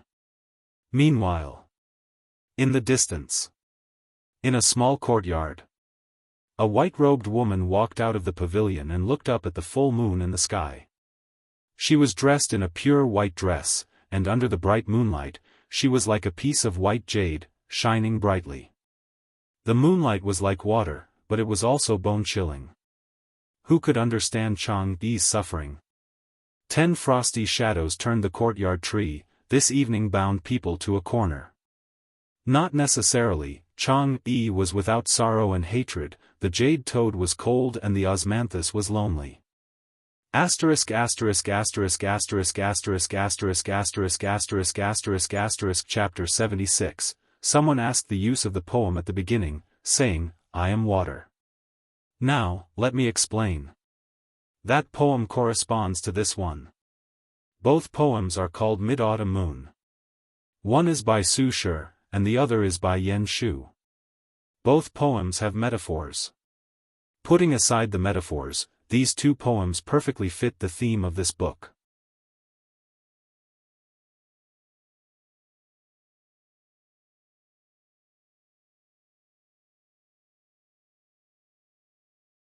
It was unlike some kindergartens where children were taught addition and subtraction within 10 in the middle class. Addition and subtraction seemed very simple, but in fact, it was a first-grade lesson arranged by the Education Committee. It was knowledge that only first-grade children needed to know. The reason why kindergartens taught this was because many parents now had the illusion that if their children did not learn it in advance, they would lose at the starting line.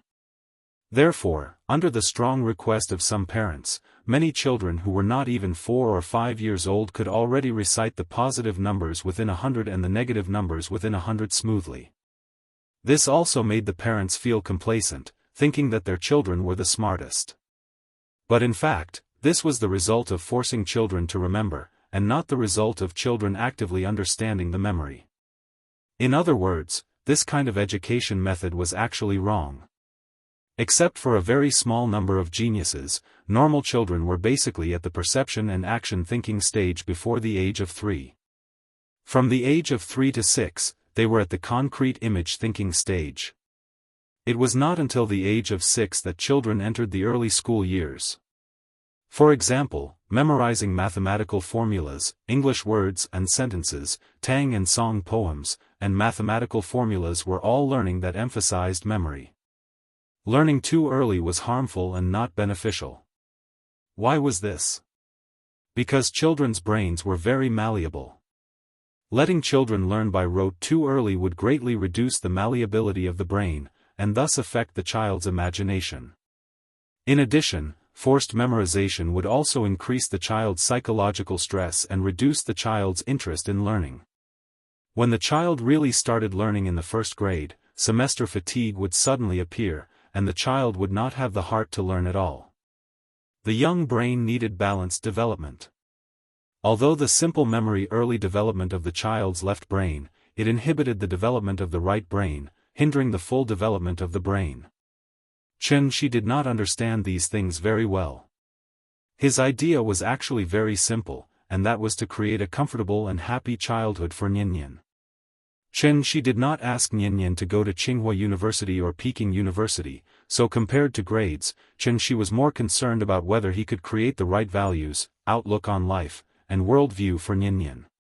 In this era, the right values were more important than anything else.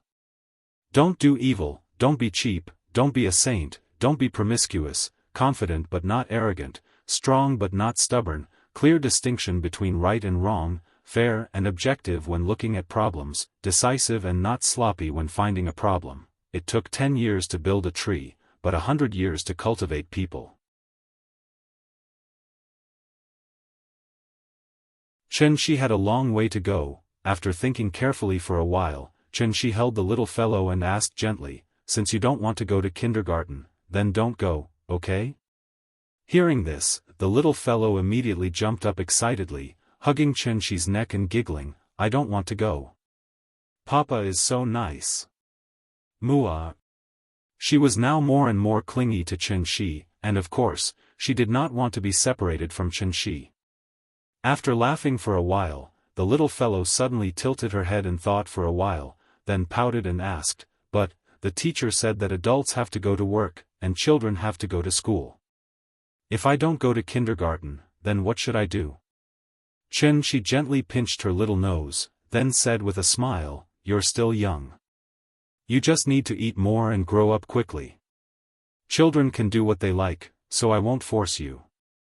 Since you like to play so much, I'll take you to Shangjing, okay?" Where is Shangjing? Shangjing is the capital of our country. There are the Forbidden City, Tiananmen Square, and the Great Wall there. Do you want to see it? Hearing this, the little fellow was immediately interested in Xianxia. She stood on Xianxia's legs and jumped up and down. "I want to go. Yes. I want to see the Great Wall." She did not know about the Forbidden City and Tiananmen Square, but she had seen the Great Wall in children's picture books since she was a child, so she was immediately interested. "Then we'll set off tomorrow. When it's National Day, I can take you to Shangjing to see the military parade." Okay. Every festive season, he missed his family. Perhaps he was infected by the festive atmosphere. Xianxia suddenly missed his family very much. Niannian and Yingying were his only family in this world. Yingying went to Shangjing 3 years ago, and since then, there had been no news of her. After this period of time, the little fellow had gradually adapted to the days when Aunt Zhang was not around. As long as her father was around, she would not be afraid of anything unfamiliar. It was precisely because of this that after careful consideration, Xianxia finally made the decision. It was time to take the little fellow on a journey to find Yingying. A child could not live without a mother. And he could not live without a wife. Shangjing. We're coming. Thank you, Lulu died July, for your great reward. Thank you, would you use 001, for the 10,000 coin reward. Thank you to, a leaf of red maple from newly transformed Crow Cave, for your great reward. I'll check this chapter from time to time. Some readers may have scolded me before, but they have high resistance to drugs, so they still read until now, so, I have to apologize to you. because as long as it's a bad review, I'll delete the post and permanently ban it. But I only know how to ban it, and I don't know how to unban it.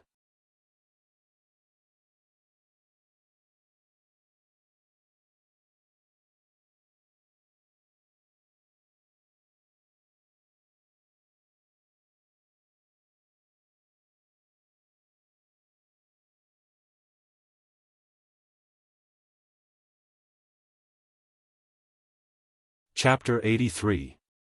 After Su Wei left Kongju community and got into his car, he still felt like he was living in a dream. It was too smooth, it was so smooth that he couldn't help but wonder if he had been tricked. That Mr. Chen didn't look like a hidden expert at all. Instead, he looked more like the owner of a small store on the ground floor of the community. He smoked all day, sat in front of the cashier with his legs crossed, and watched TV.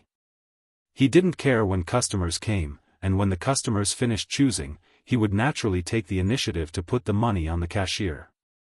All he had to do was count the money. "Mr. Su, where are we going?" The driver's voice awakened Su Wei from his chaotic thoughts. He froze for a moment, then gritted his teeth and said, "To the lab." Although it was almost impossible for Ning Zhonghua to predict that he would set a trap for him here, Su Wei was still a little worried, so he was going to let the lab test the ingredients of this pill again to make sure that the 10 pills in his hand were exactly the same as the previous ones. Su Wei didn't dare to let his employees test the pills again. After all, this pill was too expensive. Su Wei didn't know Chen Shi as well as Ning Zhonghua, so it was normal for him to have some doubts. But in fact, in Chen Shi's eyes, this pill was only fit to be a snack for the big cat. The energy pill was mainly used to improve a person's physique and heal chronic diseases in the human body, so the effect was very obvious for the first time. The reason Chen Shi didn't refine a higher-level pill was mainly because the little girl was too young. Chen Shi still wanted her to have a normal childhood. Otherwise, the little girl would become a human-shaped Tyrannosaurus if she ate a higher-level pill. How could she play with other children then? Before he could scare others, the little girl would already think of him as an alien. After lunch, Chen Shi looked at the time and thought that it was about time to leave, so he put a note on the door. "I'm going somewhere far away." But this time, he didn't write down when he would be home, but left his phone number. After all, he didn't know how long he would stay in Shangjing, so it was safer to leave his number. This trip was still as light and simple as last time. Chen Shi didn't bring any luggage. He planned to buy new clothes for the little fellow when they arrived in Shangjing. They arrived at the airport. Perhaps the painful experience last time had left a shadow in the big cat's heart, so it was unwilling to get down from the little guy's arms. Seeing this, Chen Shi could only glare at it fiercely. Chen Shi's eyes were very lethal, so Big Cat immediately cowered. Thus, it had no choice but to obediently jump down from the little fellow's arms and leap out like a black shadow. Even though both Shangjing and Zhonghai were international first-tier cities, there was still a clear difference between them.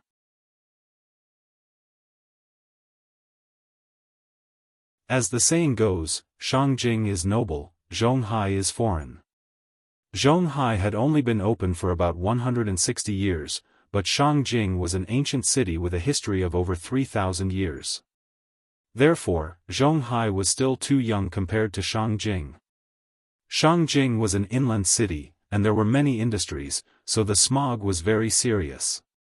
However, Chen Shi chose a good day, because it was almost National Day, so the factories near Shangjing began to arrange to stop work, ready to give the city a chance to breathe.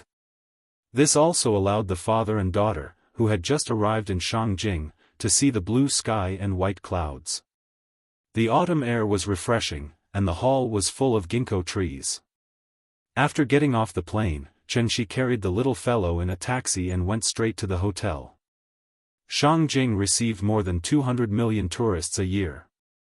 It was a very developed tourism city, and now it was the Mid-Autumn Festival, so Chen Shi searched for a long time before he found a 5-star hotel with empty rooms near the Summer Palace.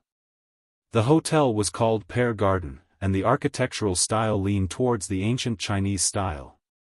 As soon as the father and daughter walked into the hotel, it was as if they had arrived at an ancient palace. There were pavilions, corridors, cornices, and arches everywhere. It really had a special charm. The little fellow had been in Zhonghai for a long time, and suddenly came to a place full of cultural heritage, and was deeply attracted in an instant. The cost of living in Shangjing was much higher than in Amei, so the same high-end villa suite, the same single-family courtyard, the price of the pear garden was as high as 18,000 yuan. There was no hot spring in this courtyard, so the little fellow pouted and was very unhappy. But when she walked into the room and came to the master bedroom, she immediately became excited, and jumped onto the bed, and then happily rolled on the bed. It was a frame bed with a moon cave door, and there were red sandalwood dragons on the 4 pillars. In addition, the size of the bed was obviously much larger than an ordinary bed, so it looked a bit like the bed of an emperor. The little fellow seemed to like this smell, so she was unwilling to get up from the bed. Perhaps the flight was tiring, the little fellow lay down for a while and actually fell asleep just like that. Seeing her comfortable appearance, the big cat also jumped onto the bed, and then curled up next to the little fellow to take a nap. She glanced at the little fellow, and then gently covered the little fellow with the quilt. He silently sat at the end of the bed, quietly looking at the little fellow's sleeping face. After an unknown amount of time, the sun had already set, and the little fellow slowly woke up. She sleepily rubbed her eyes, and then seemed to be frightened by the dim room, and quickly sat up with her hand supporting her. When she saw Qianxi sitting next to her, she pouted and said, "Papa, I'm hungry." Hearing this, Qianxi immediately smiled and hugged her in his arms. After washing her in the bathroom, he took the little fellow to the Pear Garden restaurant. Because of the special status of Shangjing, Shangjing cuisine could be said to be a collection of national culinary skills. Not only could they make the incomparably extravagant Manchu Han Imperial Feast, but they could also make delicious and inexpensive folk snacks. Shangjing roast duck was the model of Shangjing cuisine. With its bright red color, tender meat, mellow taste, and fatty but not greasy characteristics, it was known as the world's most delicious dish. The little fellow held a drumstick in each hand, and chewed until her mouth was full of oil. The big cat looked at the little fellow's intoxicated eating manner, and immediately its appetite was aroused. It eagerly squatted on the chair next to him, and its saliva almost flowed out. But Qianxi was busy taking care of the little fellow, and did not have time to pay attention to it, so the big cat hesitated for a moment, and under the incomparably surprised gaze of the waiter, it jumped onto the table by itself, and began to gnaw on a chicken wing. This family was really strange, daring to have a pet with a child, and even allowing pets to be at the table. After dinner, it was almost 8:00 in the evening, so Qianxi could not take the little fellow to the summer palace. Back in the courtyard, Qianxi sat on the rocking chair with the little fellow in his arms. Qianxi did not tell the little fellow the purpose of this trip. In fact, he was afraid that after he said it, the little fellow would have expectations. Because of expectations, there would be disappointment. Qianxi did not want to disappoint Nian. He also did not want to disappoint Ying. So, no matter what, he had to find Ying. Even if he had to turn Suzhou City upside down, thank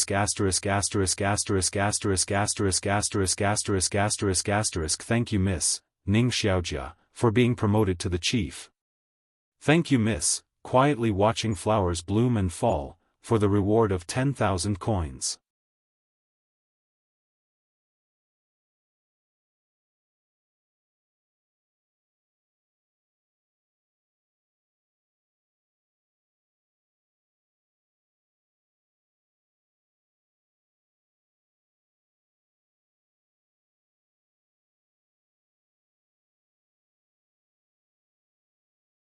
Chapter 85. The Pavilion of Mirrors was located on the west bank of Kunming Lake, commonly known as Tuancheng. Therefore, this lake on the southwest side of Kunming Lake was also known as Lake Tuancheng. The outer circle of the Pavilion of Mirrors was about 60 meters in diameter. It was a circular water fortress. Unfortunately, it was destroyed during the reign of Cixi. Now, only a desolate island of ruins remained. Lake Tuancheng was the destination of the south-to-north water transfer project.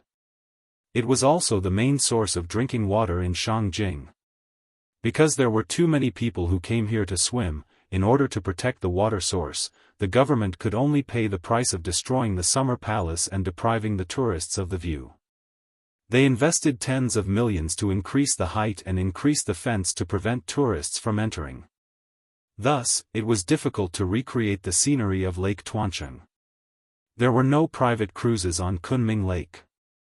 Therefore, if one wanted to get to the Pavilion of Mirrors, they could either secretly swim over the fence or wait for the lake to freeze in winter and step on the ice to get there. This place had been sealed for a long time. It was indeed a bit desolate. In addition, it was already late. The lush trees on the island blocked most of the moonlight. Therefore, it looked gloomy and was especially scary. She carried the little girl and gently stepped onto the Pavilion of Mirrors. What he saw was a burnt tree. Its mottled shadow echoed with the scarred city wall behind it. Through the gaps between the tree roots, he could see the shadow of the Jade Spring Mountain Pagoda in the distance. This place was too remote and gloomy. Therefore, the little girl immediately became afraid. She could only shrink into Qianxi's arms as much as possible. Her small hands hugged Qianxi tightly. Her palms were cold. This also made Qianxi frown slightly. He originally thought that the Pavilion of Mirrors was a good place. He didn't expect to find that it was just a desolate ruin. It was not good to scare the child. Therefore, Qianxi gently placed his left hand on the little girl's head. He carried her and prepared to leave. However, before leaving, Qianxi suddenly raised his head and looked thoughtfully at the abandoned city wall that was more than 10 meters high. He then stepped on the water again and slowly left. Back at the hotel. The little girl was a bit unhappy. She was probably frightened. Even when Qianxi said that he would play games with her, she was not interested at all. Qianxi had no choice but to hug her and sit on the bed. Then, he told her Andersen's fairy tales. The story wasn't important. What was important was that her father was by her side. Therefore, the little fellow wrapped herself in the soft quilt and lay in Qianxi's arms, listening to his long-winded story. Finally, she slowly relaxed and fell into a deep sleep. The next day, before dawn. Perhaps because she was frightened last night, the little girl seemed to be having a nightmare. Before she woke up, she waved her little hands and murmured in a daze, "Papa. Papa, Daddy is here." Qianxi was sitting cross-legged beside her. When he heard her cry, he immediately checked on her condition. Then, he placed his hand on the little fellow's forehead and said softly, "Daddy is here. Baby, don't be afraid, don't be afraid." Perhaps Qianxi's comfort was effective. The little girl hugged Qianxi's wrist, then changed her position and continued to sleep. Qianxi's wrist was grabbed by her, so he couldn't move casually. So, he could only maintain this awkward position and quietly look at the little girl's sleeping face. His eyes were very gentle, full of a kind of fatherly love. Zhonghai. Jin City Villa. In Ning Zhonggua's study. Mr. Hu sat on the sofa quietly, waiting for Ning Zhonggua's reply. He had been with Ning Zhonggua since he was 18 years old. Now, it had been more than 20 years. As for him, he had slowly climbed up the ladder to become the vice president of the Zhonghai Ocean Group from his position as a storekeeper. Mr. Hu's education level was not high. After dropping out of junior high school, he came out to work. If it weren't for Ning Zhonggua's promotion, he would not have been able to get to where he was today. Therefore, in Mr. Hu's heart, Ning Zhonggua was his benefactor and also his benefactor who gave him a chance to prove his value in life. After listening to Mr. Hu's report, Ning Zhonggua frowned slightly. After careful consideration, Ning Zhonggua asked, "Are you sure the news is true?" Mr. Hu immediately nodded and said with certainty, "It's absolutely true. Su Wei must have Mr. Chen's elixirs, but I'm not sure how many he has for the time being. How did he find Mr. Chen?" After saying that, without waiting for Mr. Hu to answer, Ning Zhonghua suddenly seemed to think of something. He suddenly shook his head and laughed. After gently shaking his head, he sighed as if he was deeply moved. "Other than you, only old Lu and Qiu Tong know about Mr. Chen's existence. Yesterday, Mr. Lu suddenly took a long leave. I really thought he had something urgent to deal with. I really didn't expect that Mr. Lu would betray me one day." Mr. Hu did not speak. Although he was the vice president and old Lu was the chauffeur, old Lu had more experience than him if they were to compare. Ning Zhonghua would never mistreat his confidants. Mr. Hu wanted to climb up the ranks, so Ning Zhonghua let him sit in the vice president position. His position in the Ocean Group was second only to Ning Qiudong. Mr. Lu was not so career-oriented. Ning Zhonghua wanted to transfer him many times, but Mr. Lu refused with a smile. Therefore, Ning Zhonghua could only give him a big red packet every year, which was as thick as Mr. Hu's annual salary. Ning Zhonghua sighed for a while, but he did not seem to care too much about this matter. After taking a sip of tea, he said casually, "Forget it, I guess Su Wei's methods are too powerful, and Mr. Lu might have something that he can't say. Anyway, you can deal with it as you see fit. You don't have to ask me about this anymore." "Okay." Hearing this, old Hu nodded his head heavily. A cold light flashed in his slightly narrowed eyes. After Ning Zhonghua finished talking about Mr. Lu, he thought for a while and then gently put down the teacup. After a moment of silence, he said to Mr. Hu, "Su Wei probably found Mr. Chen before he went to Shangjing.